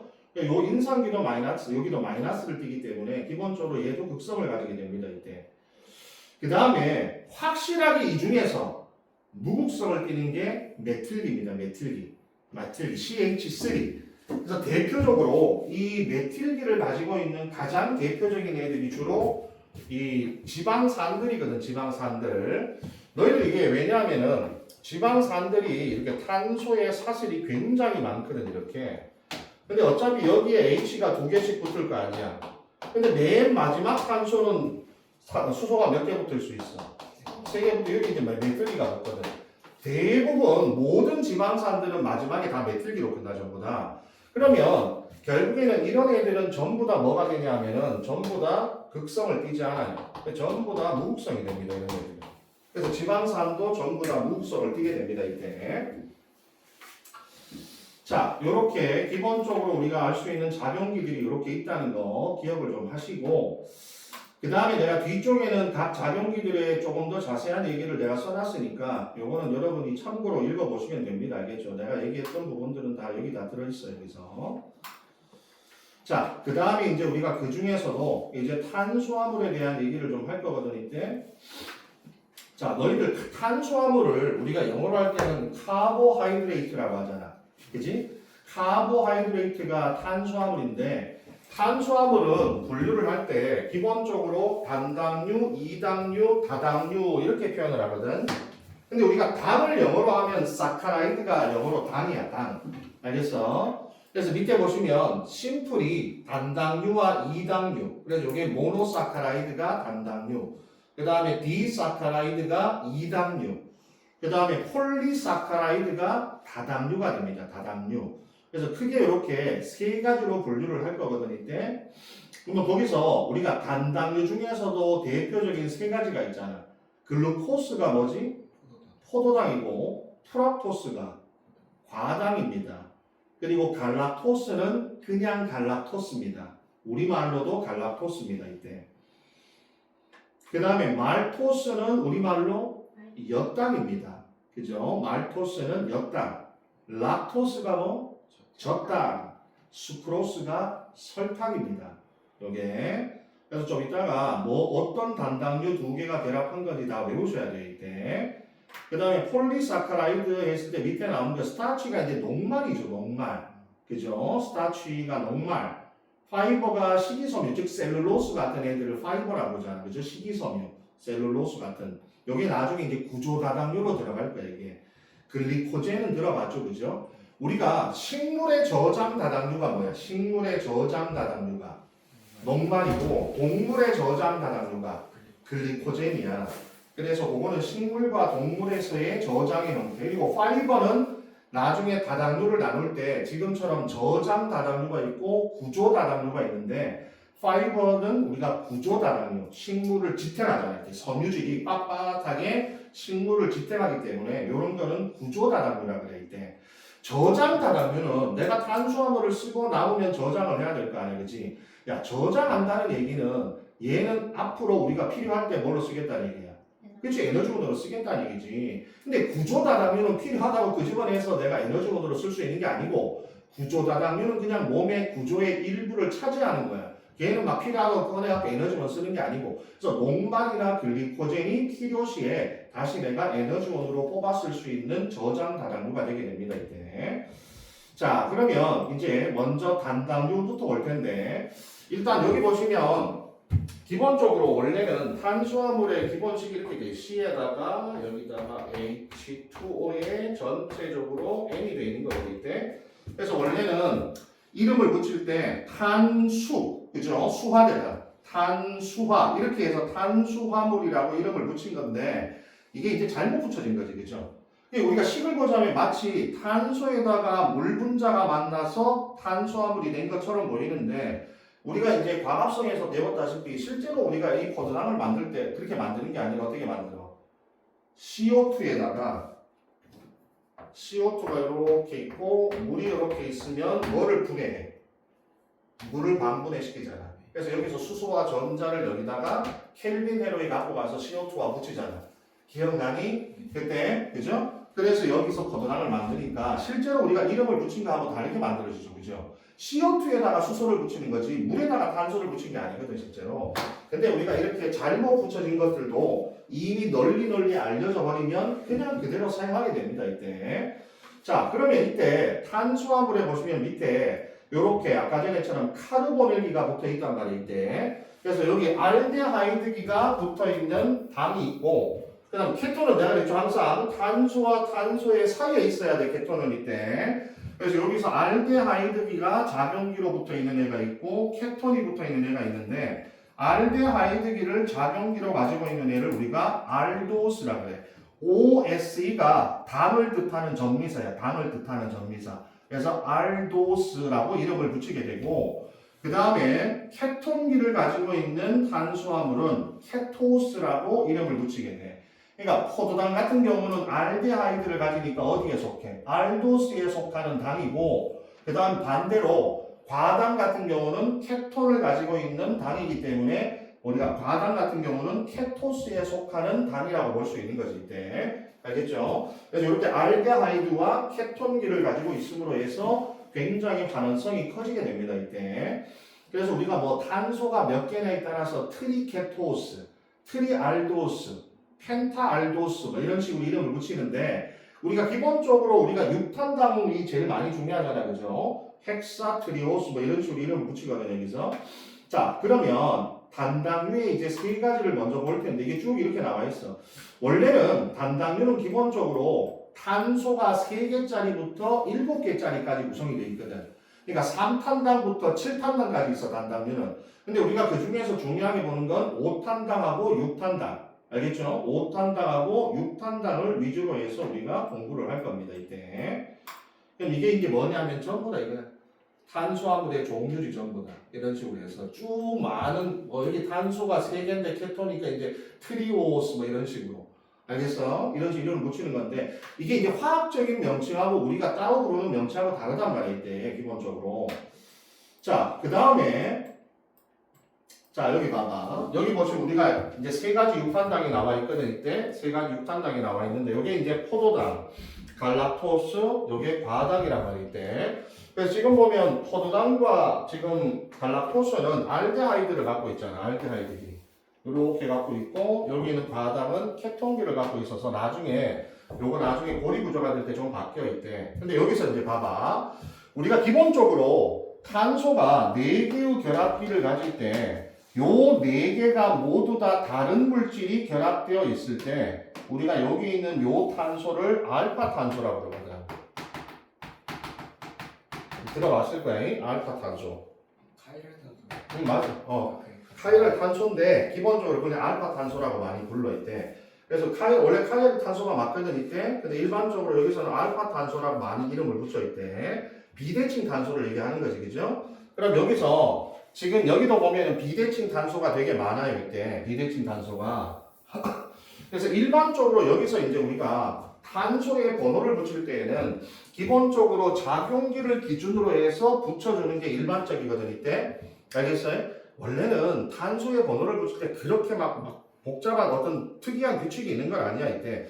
어떤 물질들은 작용기 말고 다른 데서부터 번호를 붙이는 것도 있어. 근데 우리가 일반적으로 붙일 때는 작용기를 기준으로 해서 탄소의 번호를 붙여주거든 이때. 그래서 여기가 1번 탄소, 2번 탄소, 3번, 4번, 5번, 6번 탄소 이런 식으로 붙이게 되게 돼 이때. 근데 봐봐. 이렇게 알파 탄소가 있게 되면 비대칭 탄소가 나오잖아요. 그죠? 비대칭 탄소가 나오게 되면 반드시 뭘 갖게 되냐 하면 거울상 이성질체를 무조건 가지게 돼요. 알파 탄소를 가지고 있는 물질들은 거울상 이성질체를 가지게 되게 되는데, 근데 우리가 거울상 이성질체라고 하는 게 너희들 알다시피 요렇게 가지고 왼쪽하고 오른쪽이 마치 데칼코마니처럼 이렇게 완전히 일치하는 거잖아요. 그죠? 그래서 우리가 왼쪽을 L형이라고 부르고 오른쪽을 D폼, L폼하고 D폼 이렇게 부르거든. 이게 그리스야, 그리스. 그래서 D형과 L형인 여기 오른쪽을 뜻하는 그리스어고 여기 왼쪽을 뜻하는 그리스어인데 일반적으로 자연계에 존재하는 모든 당들은 D폼이야. 알겠어요? 자연계에 존재하는 모든 탄수화물들은 전부 다 D폼이야, D폼. 알겠어? 그 외워줘야 돼, 이때 D폼. 왜냐하면 이게 봐봐. 우리가 D폼하고 L폼이 막 섞여 있으면 어떻게 돼? 그럼 우리가 예를 들어서 어떤 물질에 관련된 효소가 만들어질 때 D폼하고 L폼은 각각 다른 효소가 완전해야 될 거 아니야, 그죠? 근데 만약에 L폼도 있고 D폼도 있으면 우리는 D에 관련된 효소도 만들어야 되고 L에 관련된 효소도 만들어야 되잖아. 그러면 우리가 만들어야 될 효소의 종류가 너무 많아질 거 아니야, 그죠? 그렇기 때문에 기본적으로는 대부분 한 종류로 일치화되어 있어요. 그래서 대부분 탄수화물, 즉 당들은 보통 D폼을 갖고 아미노산, 우리 지구상에 존재하는 아미노산의 모든 자연계 폼은 전부 다 L폼이 된다, L폼. 알겠어? 아미노산 L이고 당은 전부 다 D야. 그래서 뭐 D글루코스, D갈락토스 이렇게 앞으로 뒤에 보면은 D가 붙으면 요게 거울상 이성질체의 D폼을 갖는 거다라고 보시면 돼 이때. 그리고 거기 이제 넘겨보시면은 내가 이성질체에 대해서 잠깐 정리를 해놓은 게 있거든, 그죠? 넘겨보시면 이제 여기 이성질체가 있어요. 이렇게 내가 먼저 구조 이성질체는 분자식은 우리가 어차피 이성질체는 분자식이 같은 거잖아요, 그죠? 분자식은 같은데 구조 이렇게 구조가 다른 걸 구조 이성질체라고 그러잖아요, 그죠? 그 다음에 입체 이성질체가 이렇게 몇 가지로 나뉘어지거든, 입체 이성질체가. 그래서 아까 전에 내가 얘기했던 게 바로 여기 나오는 거울상 이성질체. 그래서 D폼과 L폼으로 나눠지는 게 거울상. 이것도 입체 이성질체 중에 하나고, 그 다음에 여기 보면 이제 에피모하고 아노모라고 하는 것도 나와. 이게 좀 이따 나올 거거든. 요것도 입체 이성질체 중에 하나야. 알겠어요? 입체 이성질체 중에 하나다라고 보시면 돼 이때. 그래서 다시 앞으로 넘어가 보면, 자 여기 한번 봐봐. 여기 포도당하고 그 다음에 여기 있는 갈락토스에 보시면 우리가 여기 알파 탄소에서 여기 있는 4번 탄소 있죠? 4번 탄소? 이거 잘 봐야 돼. 4번 탄소. 4번 탄소에 H와 OH가 바뀌어 있어 이렇게. 알겠어? 그럼 이렇게 비대칭 탄소가 여러 개란 말이야. 이게 비대칭 탄소가 4개가 있다. 비대칭 탄소가 여러 개일 때 그 중에 딱 하나만 비대칭 탄소가 여러 개일 때 그 중에 딱 하나의 비대칭 탄소만 순서가 바뀌어 있는, 알겠어요? 구조가 바뀌어 있는 요 둘의 관계를 뭐라 불러? 에피머라고 해. 에피머. 알겠어요? 여러 개의 비대칭 탄소 중에 딱 하나만 물질의 결합 순서가 바뀌어 있는 상태를 우리가 에피머 관계라고 부르게 돼. 에피머 관계. 그래서 글루코스하고 갈락토스가 대표적인 에피머 관계. 이거 잘 기억해야 된다. 알겠어? 여기 보면 4번하고 5번 탄소의 OH가 같은 곳에 있어. 같은 곳에. 이렇게 오른쪽에. 여기는 4번 탄소와 5번 탄소의 OH기가 서로 반대로 돼 있으면 이게 갈락토스야. 그래서 나중에 이게 고리 구조로 바뀔 때 보시면 여기가 나중에 4번 탄소 자리가 되거든. 왜냐하면 여기가 이제 1번 탄소, 2번, 3번, 4번, 5번, 6번 탄소가 되거든. 그러니까 1번, 2번, 3번, 4번, 5번, 6번 탄소인데 지금 보면 갈락토스와 글루토스의 4번 탄소의 OH 위치가 반대야 이거. 알겠어? 그래서 포도당은 OH기가 밑으로 내려와야 돼. 4번 탄소에서 이거 고리로 만들 때 5번 탄소, 4번 탄소의 OH가 밑으로 내려와 있는 게 글루코스 포도당이고 갈락토스는 4번 탄소의 OH기가 위쪽으로 올라가 있어요. 위쪽으로. 6번 탄소 방향으로 가야 돼. OH기가. 이거 나중에 너희들 봐봐. 이걸 뒤집어 그려주는 경우도 있기 때문에 항상 여기서 기준은 6번 탄소를 기준으로 하면 돼. 근데 6번 탄소의 반대 방향으로 OH가 가지고 있는 게 포도당이고 6번 탄소와 같은 방향으로 OH기가 나와 있는 게 갈락토스야. 그래서 이거 나중에 그림만 보고도 구별해야 돼 너희들. 알겠어? 이건 딱 요 4번 탄소의 위치만 바뀌었기 때문에 이게 그림으로 판단할 수 있어야 돼 나중에.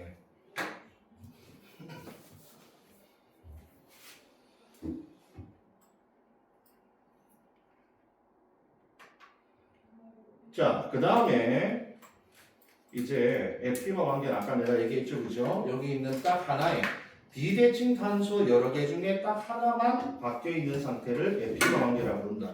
여기 밑에 디글루코스, 디갈락토스는 모든 당들은 다 디폼이야. 우리가 자연계에 존재하는 모든 당들은 디폼이라고 생각하면 돼 이때. 자, 그 다음에 이거 봐봐.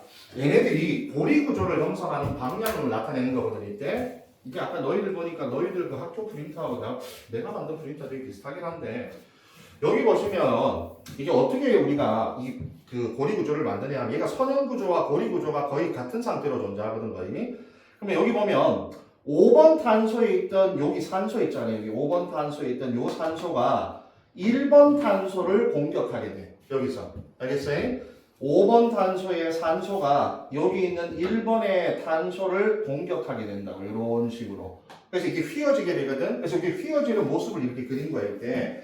그러면 여기 봐. 여기가 1번 탄소잖아. 여기가 5번 탄소잖아. 이게 6번이잖아. 5번 탄소에 있던 요 산소 있잖아. 요 산소가 1번 탄소에 여기 결합을 하게 된다고. 뭔지 알겠어? 알겠지? 이렇게 돌면서 결합하게 돼. 그래서 이게 육각고리 형태가 만들어져. 육각고리 형태가. 그래서 육각고리 형태가 되면 여기가 1번 탄소지, 그지? 아까 있잖아. 여기가 2번이고 3번, 여기가 4번, 5번, 6번이가 아까 5번에 있던 요 산소 있잖아. 요 산소하고 여기 있는 1번 탄소하고 이렇게 결합을 하게 돼. 뭔지 알겠어 이때? 그래서 이렇게 고리형의 구조가 만들어질 수 있다는 거 이때. 그러면 우리가 여기서 고리형 구조가 만들어졌을 때 여기 있는 요 1번 탄소를 우리가 뭐라 부르냐? 헤미아세탈이라고 그러거든. 이게 헤미아세탈이라고 그래. 헤미아세탈. 우리가 지금 이 반응이 요 봐봐. 5번 탄소의 OH와 1번 탄소의 그 알데하이드가 반응하는 거잖아. 그치?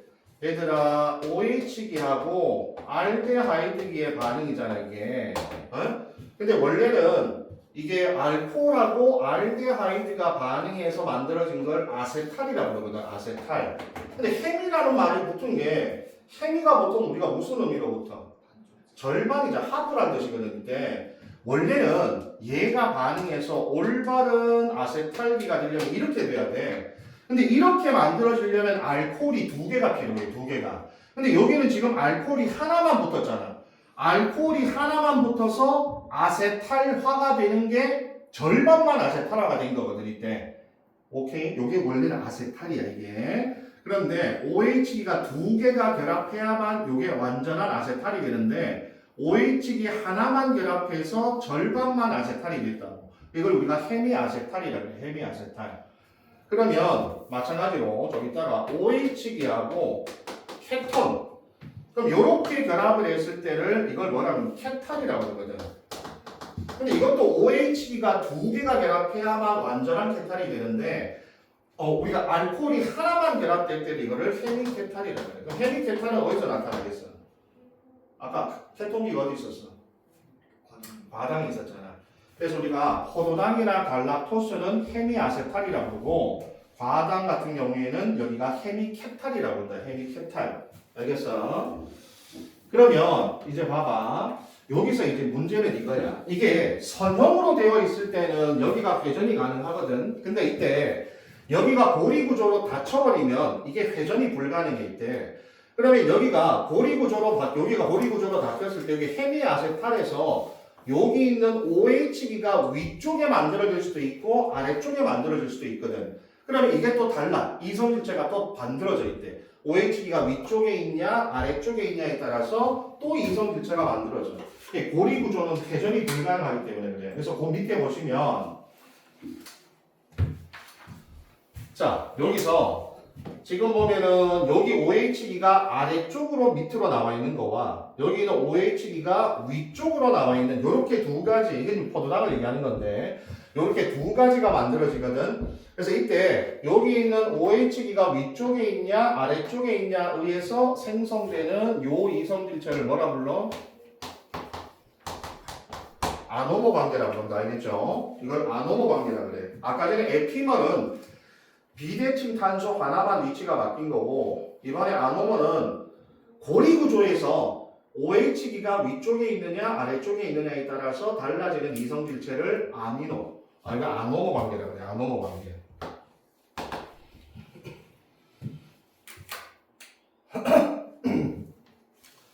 그럼 이때 여기서 OH기가 요거 기준이야. 여기 잘 봐. 여기서 6번 탄소 기준이야. 6번 탄소 기준으로 여기가 6번 탄소잖아.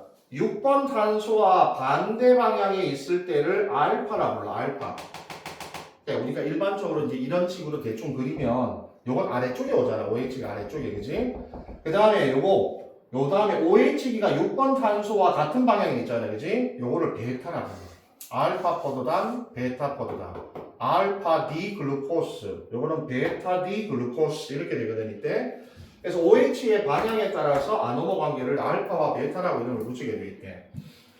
근데 요거를 이제 외울 때 어떻게 외우면 되겠어? 요거는 아래쪽이잖아. 아래쪽이 있잖아. 그럼 알파니까 아래. 어?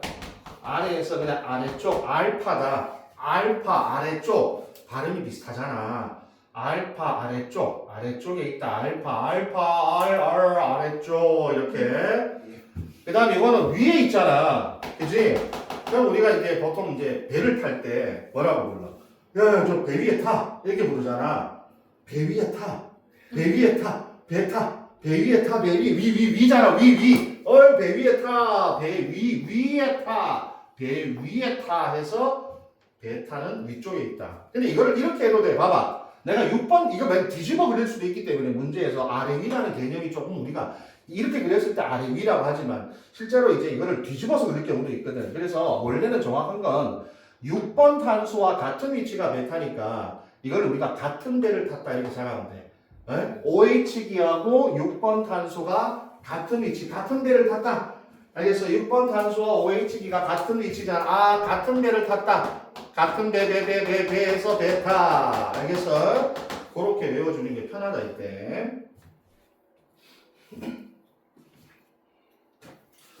그리고 아까 말했지만 선형 구조와 고리 구조는 수시로 바뀔 수가 있단 말이야 이때. 그러면 선형 구조와 고리 구조는 수시로 바뀔 수가 있으니까 여기 있는 요 헤미아세탈 있잖아. 요 헤미아세탈은 풀릴 수가 있잖아. 그럼 여기 있는 헤미아세탈이 풀리게 되면은 다시 알데하이드기가 살아날 거 아니야. 그래서 얘네들은 여전히 반응성이 되게 큽니다. 알겠어요? 여기가 분리될 수 있잖아. 얘네가 풀리면 알파랑 베타랑 똑같아지는 거예요. 그렇죠. 이게 선형에서는 알파와 베타 솔직히 의미가 없어 이때. 이걸 내가 그려놨지만 선형에서는 알파와 베타. 왜냐, 여기가 이게 회전이 가능하거든 선형은. 근데 이렇게 회전돼 있을 때 결합을 했느냐, 이렇게 회전돼 있을 때 결합했냐에 따라서 여기서만 알파와 베타로 나누니까 이건 의미가 없다, 알겠죠? 그러니까 이렇게 될 때와 이렇게 될 때 고리 구조를 만들 수가 있다는 얘기지. 그렇게 되면 이제 알파와 베타라는 고리에서 아노모가 만들어진다는 얘기 이때. 그래서 어쨌든 여기 고리 구조는 선형 구조로 바뀔 수 있고 알데하이드기는 반드시 살아날 수 있기 때문에 그래서 얘네들도 여전히 굉장히 활용성이 크다. 그래서 얘들아 단당류는 모두 다 고리 구조를 만들 수 있거든. 근데 어차피 글루코스는 갈락토스하고 똑같잖아. 4번 탄소의 OH기 위치만 다르기 때문에 갈락토스하고 포도당 그냥 하나의 그림으로 이해하시면 돼. 똑같아. 갈락토스도 저렇게 되거든. 알파와 베타를 가지게 된다고 이때. 그리고 어차피 알데하이드기는 살아날 수 있기 때문에 환원성이 매우 크다. 알겠죠? 그 다음에 요게 이제 문제인데 프락토스를 보면 과당이잖아. 프락토스는 어떻게 결합하냐 하면은 여기 있던 5번 탄소의 5가 여기 있는 1번이 아니라 우리 아까 전에는 1번 탄소의 알데히드 1번 탄소를 공격했잖아.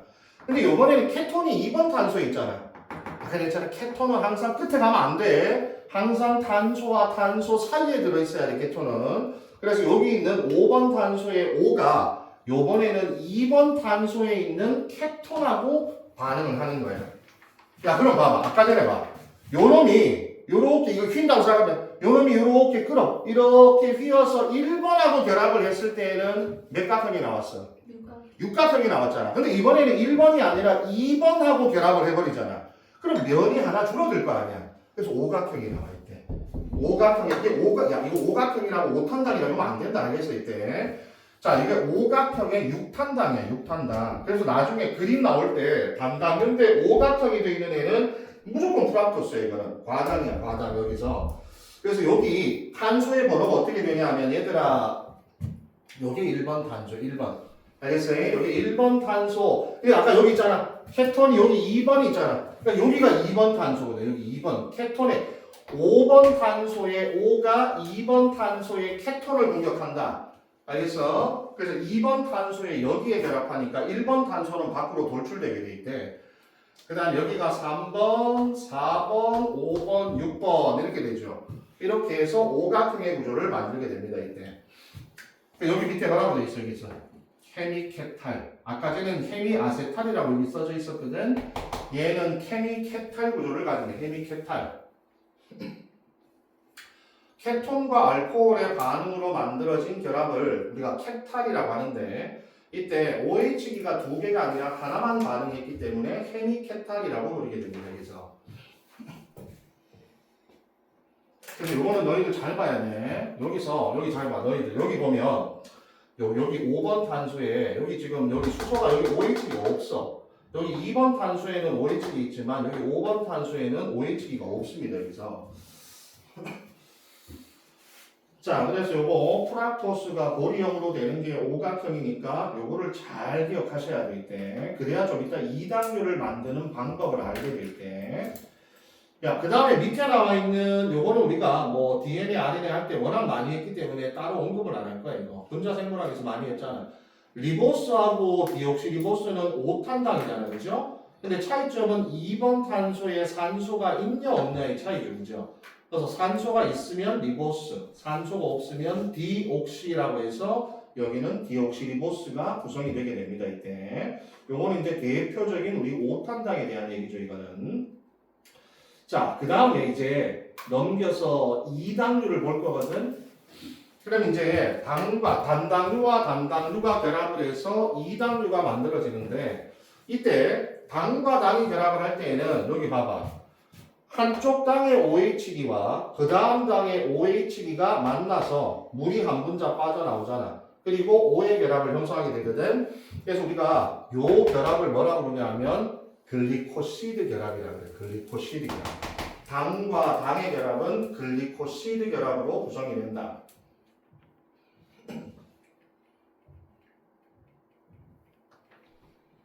그래서 당에서의 결합은 글리코시드 결합만 기억하면 돼. 다른 결합은 없어. 야, 그래서 우리가 뉴클레오타이드 할 때도 여기 1번 탄소에 염기가 붙어 있잖아. 그치? 뉴클레오타이드 할 때. 그래서 우리가 이번에 배운 것 중에 DER, NER 할 때, 그죠? BER에서 베이스 엑시전 리페어 할 때 잘못된 염기만 끊어내는 게 있잖아. 근데 여기 쓰는 효소가 뭐라고 했어? 글리코실레이스. 그죠? 염기 하나만 떼내는 방법이잖아요. 글리코실레이스라고 하잖아요. 자, 그러면 우리가 이제 세 가지 이당류가 뭘로 결합되어 있는지부터 외워야 되거든. 그래서 밑에 보시면 먼저 수크로스는 뭐하고 뭐야? 전부 다 포도당은 다 들어가. 포당은 다 들어가는데 봐봐. 수크로스는 포도당과 과당의 결합이야. 알겠어? 여기 오각형이 딱 보이잖아, 그지? 포도당과 과당의 결합이고 락토스는 포도당과 갈락토스의 결합. 그리고 말토스, 엿당은 포도당과 포도당의 결합이 됩니다. 이때. 포도당은 다 들어가. 포도당은 다 들어가는데 나머지 하나가 과당이냐 갈락토스냐 포도당이냐 요거에 따라 달라져. 이게 어렵지 않잖아. 엿당은 포도당 두 분자. 락토스니까 당연히 갈락토스가 결합을 해야 되고 수크로스, 설탕이면 과당이 결합하는 게 과당.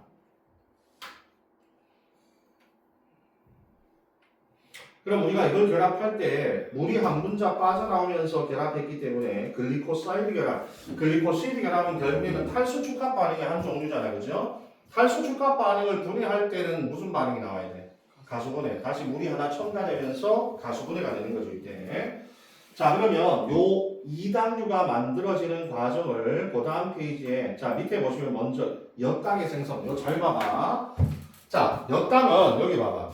여기가 포도당이고 여기가 포도당, 두 개의 포도당이잖아, 그지? 그럼 항상 어떻게 결합을 하냐면 여기가 1번 탄소였잖아, 1번 탄소. 그리고 여기가 1번, 2번, 3번, 4번 탄소잖아, 그지? 그래서 한쪽에 1번 탄소의 OH와 나머지 하나의 4번 탄소의 OH가 만나서 물이 하나 빠져나가는 거야. 근데 여기 봐봐. 그럼 여기서 얘가 알탄지, 베탄지를 볼 때는 항상 몇 번 봐야 돼? 1번 탄소의 OH 위치잖아. 6번 탄소와 반대니까 이게 뭐가 돼? 알파잖아, 알파. 그 다음 얘도 뭘 봐야 돼? 이거 보면 안 돼. 이걸 보는 게 아니라 이걸 봐야 돼. 여기를. OH가 아래쪽에 있잖아. 그럼 뭐가 돼? 근데 그러면 알파와 알파의 결합이니까 그냥 알파를 한 번만 써주고 첫 번째 포도당에 몇 번 탄소? 1번 탄소와 두 번째 포도당에 몇 번 탄소? 4번 탄소의 결합. 그래서 알파 1사 결합이라 그래. 알파 1사의 글리코사이드 결합. 그래서 위에 여기 보면 1사라고 써있는데 앞에다 하나 더 붙여주는데 알파 1사. 두 개 모두 다 알파이기 때문에 알파를 줄여서 그냥 알파 하나만 써주고 첫 번째에 1번 탄소와 두 번째 포도당에 4번 탄소의 OH가 결합했기 때문에 알파 1번 탄소와 4번 탄소 간의 결합이다. 근데 베타는 결합 못해요. 응? 베타는 결합 못해요. 베타로 결합할 수 있는데 보통 이건 다 알파의 결합이야. 아, 엿당은 아니에요. 다 대부분 다 알파의 결합이야. 좀 이따 베타 결합이 나오긴 나오는데 일반적으로 대부분의 저장 다당류는 전부 다 알파 결합이야. 알겠어요? 그래서 이거는 알파의 일사결합을 뜻하는 거고 그 다음에 자 넘겨보시면 젖당하고 설탕이 나와있죠? 젖당과 설탕 참 그리고 여기 봐봐 그리고 여기 보시면 이 결합한 상태에서 여기 있는 1번 탄소에 여기 있는 카르보닐이 즉 알데하이드기는 풀릴 수가 있잖아, 그지? 맞아? 여기 있는 건 풀릴 수 있다 했잖아, 내가. 그럼 여기는 열어서 다시 알데하이드기가 살아날 수 있기 때문에 여전히 가능성이 크다. 알겠죠? 말토스는 다시 알데하이드기가 여기가 살아날 수 있기 때문에 항상 가능성이 크다라고 얘기를 하시면 돼요. 야, 그럼 나중에 다당류는 어떻게 되겠냐, 얘들아? 야, 이렇게 해서 쭉 똑같이 계속 결합한다고 쳐봐. 그러면 봐봐. 막 이렇게 해서 계속 결합을 하게 되면 어차피 여기는 1번 탄소가 다 결합에 참여했기 때문에 결합에 참여하게 되면 알데하이드가 다시 살아날 수가 없다, 알겠죠? 여기는 이제 결합에 참여해버렸잖아. 그럼 여기는 알데하이드가 살아날 수가 없어. 근데 여기 1번 탄소의 알데하이드는 결합에 참여 안 했으니까 여기가 반응성을 가지잖아. 그래서 이 전체가 반응성을 가진다 하거든. 그럼 나중에 다당류가 되면 여기가 1번, 4번, 1번, 4번, 1번, 4번, 1번, 4번, 1번, 4번, 1번, 4번이면 어떻게 돼? 이 중에서 환원성을 띠는 알데하이드기가 열릴 수 있는 애는 이 중에 누구밖에 없어? 얘밖에 없어. 그러면 얘만 환원성이지만 전체로 봤을 때는 뭐가 더 많아? 비환원성이 훨씬 많잖아. 이게 다당육들은 전부 다 비환원성이야. 알겠어요? 이게 수없이 많이 결합을 하는데 맨 마지막에 있는 요 한 놈만 환원성이거든. 그럼 전체가 기본적으로 다 환원성이 아니기 때문에 나중에 다당류는 전부 다 비환원성입니다. 알겠죠? 그 다음에 젖당을 보자. 젖당. 자, 젖당은 포도당하고 갈락토스잖아요, 그죠? 근데 여기 보시면 여기 봐. 요번에는 여기가 베타야. 여기 위에 있어, 위에. 요거 여기 6번 탄소하고 여기 있는 1번 탄소의 OH이 베타야, 베타. 베타 갈락토스야. 이때 참여하는 거. 그 다음에 여기서 포도당은 여기가 아래쪽이잖아. 얘는 여기가 위쪽이라 그랬어, 아까. 내가 여기 아래쪽이잖아. 근데 여기는 베타니까 위쪽에 있잖아. 근데 여기는 4번 탄소가 포도당 아래쪽에 있거든. 그래서 이런 식으로 결합을 하게 돼. 그래서 나중에 너희들 결합해서 만약에 이런 것들을 숨긴 상태에서 요것만 요런 식으로 해서 이렇게 그리거나 아니면 이걸 어떻게 그려주냐 이렇게 그려주기도 하거든. 우리 아까 전에 포도당은 잘 봐봐. 아까 전에 포도당은 어떻게 결합되어 있었어? 밑에. 둘 다 아래쪽이잖아. 왜냐면 1번 탄소의 아래쪽이었잖아, 전부 다. 알파와 알파의 결합이니까 이게 여기도 아래쪽, 여기도 OH가 밑에 있잖아. 여기도 OH가 밑에 있었고. 그래서 이런 식으로 그려주면 이거는 몇 당이야. 알겠어? 근데 나중에 이 두 개의 단당류의 구조에서 이렇게 그려주거나 아니면 사선으로 그려주잖아. 그럼 이거는 무조건 저 땅이야. 알겠어? 저 땅. 그럼 여기는 베타고, 그 다음 여기 포도당은 여기가 OH가 여기도 위쪽에 있잖아, 그치? 그래서 이거는 베타와 베타의 결합이거든, 이때. 그래서 이거는 베타 1사가 돼. 베타 1사의 글리코사이드 결합이 저 땅을 만들게 됩니다, 이때. 베타 1사의 결합. 야, 그리고 봐봐. 지금처럼 2당류는 포도당과 포도당이 결합할 수도 있지만 나머지 포도당과 과당 결합이나 포도당 적당 결합이면 베타 결합이 나오거든. 근데 우리가 좀 이따가 할 다당류는 포도당만 있어. 그냥 무조건 다 포도당이야, 전부 다. 포도당만의 결합 무조건 다 알파밖에 없거든, 이쪽은. 알겠어? 자, 그게 저땅이고, 그럼 저땅도 마찬가지. 이쪽에 1번 탄소의 헤미아세탈이 분리될 수 있잖아요, 그죠? 그래서 얘도 가능성이 커요. 가능성이 크다, 저땅까지는. 근데 문제는 이 설탕이 중요해, 설탕. 이 설탕이 되게 특징이 좀 다르기 때문에 설탕이 제일 많이 나오지. 자, 여기 포도당이 있는데 여기가 아래쪽이니까 알파잖아. 알파 D 포도당에 너 요거 그림 잘 봐봐. 너 요게 여기 잘 봐. 요거 여기 OH가 있잖아. 요게 몇 번 탄소인지 알아? 이게? 1번. 아니야. 1번 탄소는 이게 1번 탄소야. 6번 탄소가 아니야, 저게. 왜냐하면 너희 이거 있잖아. 이거 아까 과당을 뒤집어 그린 거야. 왜냐면 아까 전에 저쪽에 5번 탄소에 OH가 없었어. 아까 전에 과당에. 그래서 이게 아까 전에 우리 그렸던 거에 뒤집어서 그린 거야. 뒤집어서. 원인제가 하나 뒤집어서 그린 거라고 이때. 그래서 여기가 1번 탄소고 여기가 2번 탄소야. 2번 탄소 이때 여기가. 그럼 여기 6번 탄소잖아. 그래서 여기 잘 봐봐. 얘는 지금 6번 탄소 기준으로 아래쪽이니까 알파잖아. 그죠? 근데 여기 잘 봐야 돼. 야, 얘가 내가 OH 위치가 항상 어디라 했어? 6번 탄소를 기준으로 한다 그랬잖아. 6번 탄소와 OH가 같은 방향이지. 그럼 뭐라 그랬어요? 베타야. 이게 베타가 된다고. 베타마다. 뒤집어졌다고 얘들아. 알겠어? 그래서 얘가 베타가 돼. 6번 탄소 OH가 같은 방향. 그래서 베타가 돼. 베타. 근데 여기는 1번과 4번이 아니라 1번과 2번의 결합이거든. 그래서 알파 1, 베타 2의 글리코시드 결합이야. 알파 1, 베타 2의 글리코시드 결합. 그러면 얘 같은 경우에는 자, 여기는 헤미아세탈기가 결합에 참여했으니까 못 풀리잖아. 여기 헤미케탈기가 어디 있어? 여기 있잖아. 2번 탄소. 여기 있잖아. 여기 2번 탄소에. 자, 이번에는 2번 탄소에 있던 헤미케탈기 그룹도 반응에 참여해버렸잖아. 그죠? 그러면 여기도 반응에 참여하고 여기도 반응에 참여하니까 결국에는 여기서는 알데하이드기나 케톤기가 노출될 수가 없습니다. 그래서 얘만 비환원성이 됩니다. 설탕이 비환원성이다.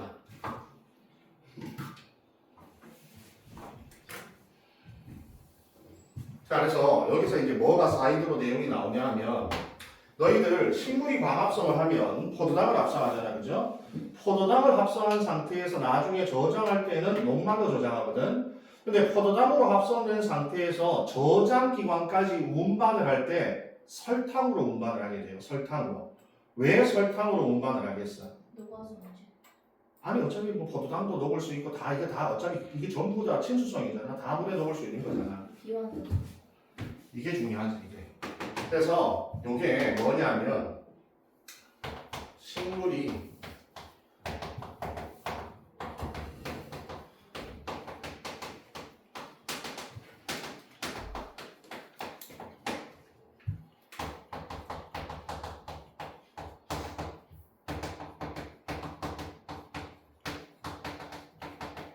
이 설탕의 상태로 운반하는 건 그럼 이걸 가지고 설명해봐.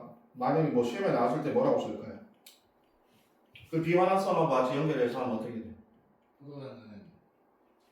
포도당과 다른 이당류는 햄이 아세틸리가 있고 아니 그런 얘기 아니고 봐봐. 얘가 비환환성이면 반응성이 크냐 작냐? 작아요. 반응성이 작잖아. 그러면 만약에 환원성이 큰 다른 물질로 만약에 운반을 하게 되면 중간에 어떻게 되겠어? 편지. 다른 물질하고 반응해서 변질될 거 아니야, 그죠? 근데 설탕은 반응성이 낮잖아. 비환원성이 아니잖아. 그럼 얘는 다른 물질하고 반응하려고 하는 역할이 약하잖아. 그래서 결국에는 이게 비환원성이란 뜻은 변질될 우려가 적다는 뜻입니다.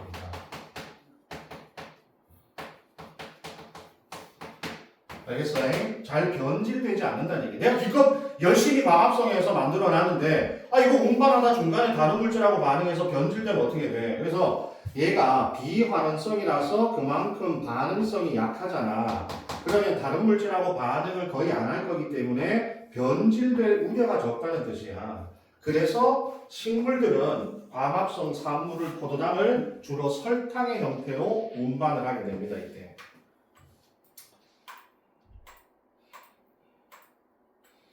이게 나중에 내가 뒤에 가면은 조금 이렇게 뒤에 가면은 좀 이게 중요한 것들을 이렇게 정리를 해놨거든. 이때 쭉 정리를 좀 해놨어. 뭐 이게 쭉 비환원성 당인가요? 쭉 이렇게 쭉 해놨는데 여기 맨 밑에 보면 동물 말고 식물은 내가 어디다 적어놨더라? 아니 여기 보면은 내가 정리해놓은 곳이 있어. 이때 여기 있다. 여기 밑에 보면은 요거 이게 몇 페이지냐면 17페이지의 마지막 탄수화물의 마지막 페이지거든. 여기 보면 식물이 광합성을 통해 합성한 포도당을 설탕의 형태로 수송하는 이유는 환원성이 없으므로 이동 중에 다른 생체 구성 물질에 영향을 주지 않는다. 알겠어요? 그만큼 변질될 우려가 적다는 얘기야. 알겠어요? 그래서 설탕으로 주로 운반한다는 게 환원성, 비환원성이라는 뜻하고 많이 연결되어서 많이 출제가 됩니다. 이때. 자, 그러면 이당류가 만들어지는 방법을 우리가 봤고, 그죠? 그 다음에 다당류. 자, 이제 다당류를 봐봐, 다당류. 다당류는 아까 내가 얘기했지만, 저장성 다당류하고 구조 다당류로 주로 나누게 되거든, 이때. 근데 여기는 포도당 말고 다른 당은 없으니까, 그냥 포도당만 생각하면 돼, 포도당만. 그래서 여기 보면, 저장성 다당류는 주로 녹말하고 글리코젠이야. 그리고 내가 여기 보면 써놨죠, 그죠? 저장성 다당류들은 대부분 알파 포도당의 결합이 훨씬 더 많아 있대. 그 다음에 구조 다당류는 셀룰로스, 식물의 세포벽을 구성한 아까 전에 섬유 있죠, 식이섬유, 파이버라고 하는 식이섬유인 셀룰로스인데 구조 다당류들은 대부분 베타 결합을 많이 하게 됩니다. 이때. 알겠어요? 저장 다당류는 전부 다 알파 결합이야. 그리고 구조 다당류들은 전부 다 베타 결합이야. 이때. 근데 너 생각해봐. 우리 몸에서 기본적으로 녹말 같은 경우를 우리가 먹었을 때 녹말을 분해하는 효소가 뭐야? 우리 몸의 녹말 분해 요소가 아밀레이스잖아, 그지? 아밀라제라고 부르는 거. 그러면 아밀라제는 알파 결합과 베타의 결합 중에 뭘 분해할 수 있어요? 알파의 결합이지, 알파의 결합. 그죠?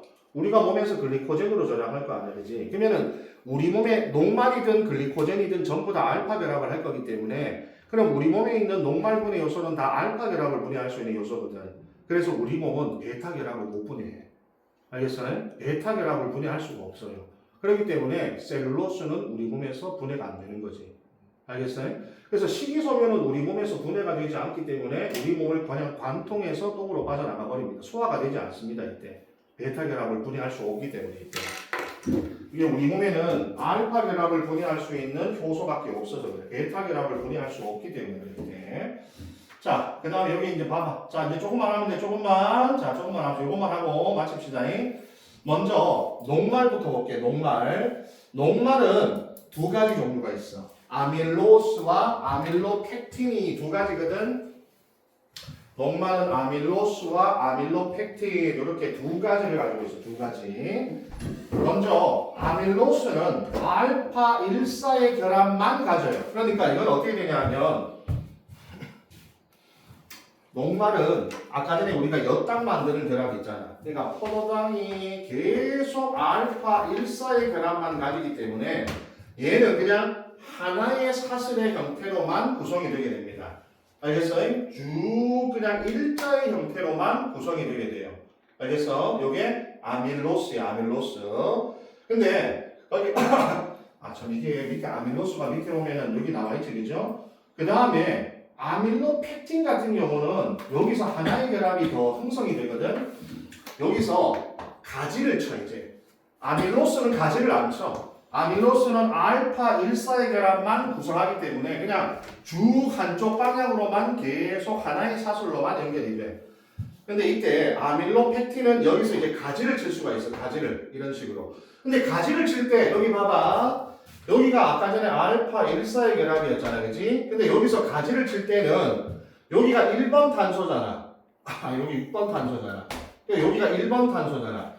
여기 있는 1번 탄소와 6번 탄소 간의 결합이 생기게 돼요, 이때. 알겠어요? 그래서 여기도 알파 16의 결합이라는 이게 가지야, 가지. 그래서 여기서 가지를 칠 때 여기서 알파 16의 결합으로 가지를 치게 돼. 네, 아까 잘못된 거예요. 14페이지. 뭐가 14페이지 뭐가 잘못됐대? 다당류 바로 밑에 뭐? 아밀로스랑 아밀로펙틴 써 있는 거. 그래. 잘못 표시돼 있어? 아밀로펙틴 16결합. 여기 있잖아. 가지가 없다는 거 아니에요? 잠깐만. 이게 잘못 표시된 것 같은데? 이게 아밀로스 맞는데? 내가 이걸 잘못 썼네, 보니까. 네. 아밀로스는 알파 1사고, 아밀로펙틴, 이게 바뀌었다. 아밀로펙틴은 알파 16의 결합을 가지고서 가지가 많다. 이게 바뀌었다, 이게. 아밀로스는 알파 1사의 결합만 하는 거고, 그 다음에 여기 아밀로펙틴은 알파 16의 가지를 치는, 여기 써 있잖아. 알파 1사도 결합하잖아, 이게. 알파 1사도 있고 알파 16도 있는 게 가지를 친다는 얘기야. 이거 잘못됐네, 이거. 이거 바뀌어야. 이거 바꿔야 된다, 이렇게. 잘못됐다. 아밀로펙틴이 가지를 가지는 거야.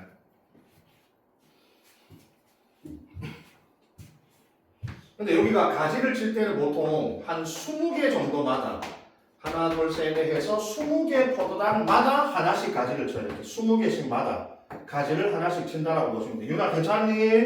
응? 20개씩마다 가지를 쳐. 근데 여기 가지를 칠 때는 알파 16의 결합이거든, 이때. 근데 너희도 여기 잘 봐봐. 자, 여기가, 여기 봐. 여기에 이제 6번 탄소하고 여기에 1번 탄소가 결합을 하는 거 아니야, 그죠? 여기에 6번 탄소, 여기 있잖아, 여기 밑에 있는 6번 탄소. 원래 기존의 사슬의 6번 탄소와 새로 가지를 칠 때 여기 있는 1번 탄소와 만나는 거야, 그렇지? 그럼 여기서 다시 뻗을 때 어떻게 나가겠어? 그치, 일사의 결합이지. 그러면 뭔 얘기인지 알겠어? 그럼 여기가 1이니까 그럼 여기가 뭐가 몇 번이 돼? 4번이 되지. 그럼 여기가 몇 번? 1번이고 여기가 4번이고 또 여기가 1번이고 여기가 4번이고 잘 봐. 이거 왜 중요하냐면은 그럼 이렇게 쭉 되잖아. 이렇게 나오면 그럼 여기 제일 끝에 있는 애는 환원성이 열리겠어 못 열리겠어? 맨 끝에 환원성 열려 안 열려?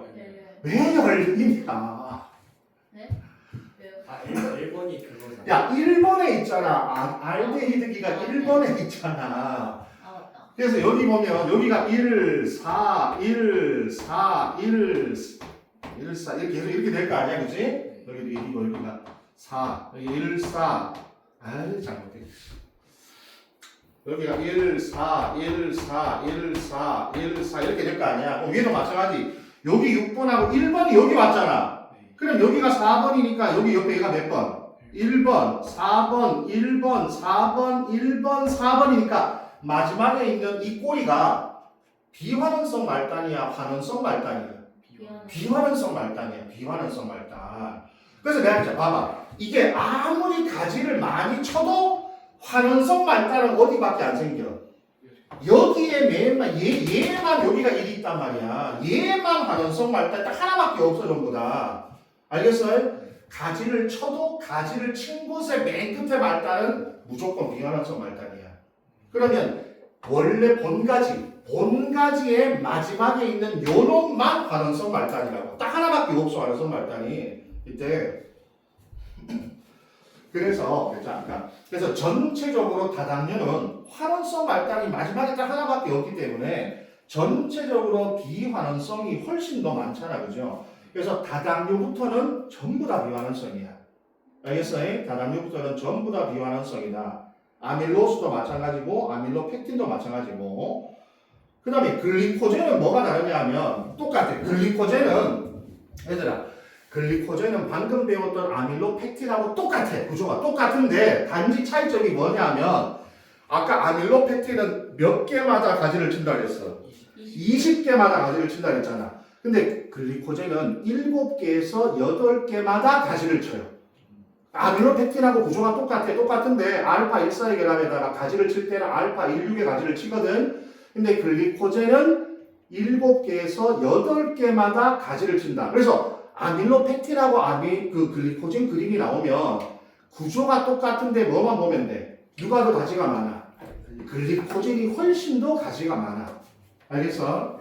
그럼 여기서 이제 이걸 봐봐. 그러면 방금 봤잖아. 아밀로펙틴에서 봤으니까 이제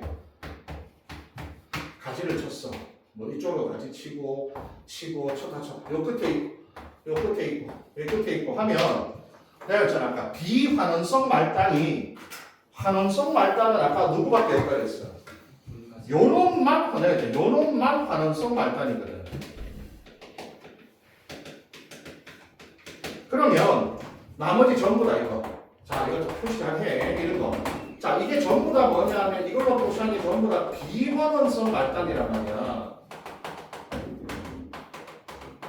전부 다 1번 탄소가 결합에 다 참여해 있단 말이야. 이건 다 그때 4번 탄소가 노출되어 있는 거 아니야. 그지? 그럼 잘 해봐. 잘 봐. 우리가 글리코젠으로 저장하는 게 왜 글리코젠으로 저장하는 이유 중에 몇 가지 중에 뭐가 있냐면 봐봐. 글리코젠을 분해할 때 글리코젠 분해 요소는 어떻게 분해하냐면 비환원 말단부터 분해해.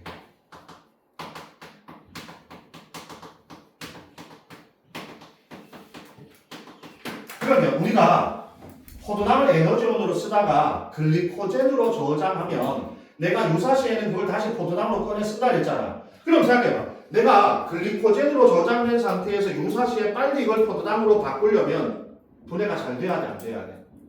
분해가 잘 돼야 되잖아.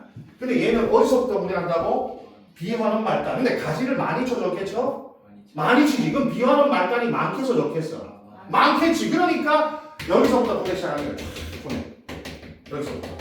가지가 많잖아. 비환원성 말단이 많잖아. 그럼 내가 동시에 분해할 수 있는 곳이 많아진 거 아니야? 그러면 동시에 비환원 말단부터 쫙 분해해서 들어가기 시작하면 빠른 속도로 포도당을 분해할 수 있다. 포도당을 만들어낼 수가 있다고.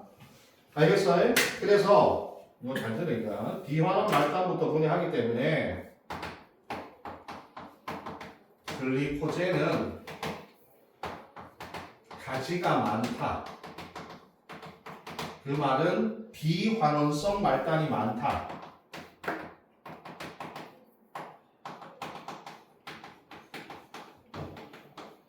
비환원성 말단이 많음으로 인해서 빨리 분해된다.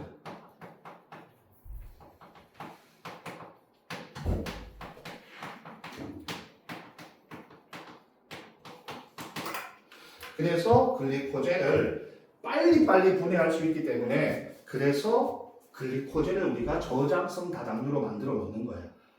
알겠어요? 가지도 많이 치고 비환원성 말단도 많기 때문에 유사시에 글리코젠을 빠른 속도로 포도당으로 분해해내기가 편하다는 얘기야. 그래서 우리는 다당류를 저장성 다당류로 훨씬 더 선호를 하게 된다는 얘기입니다.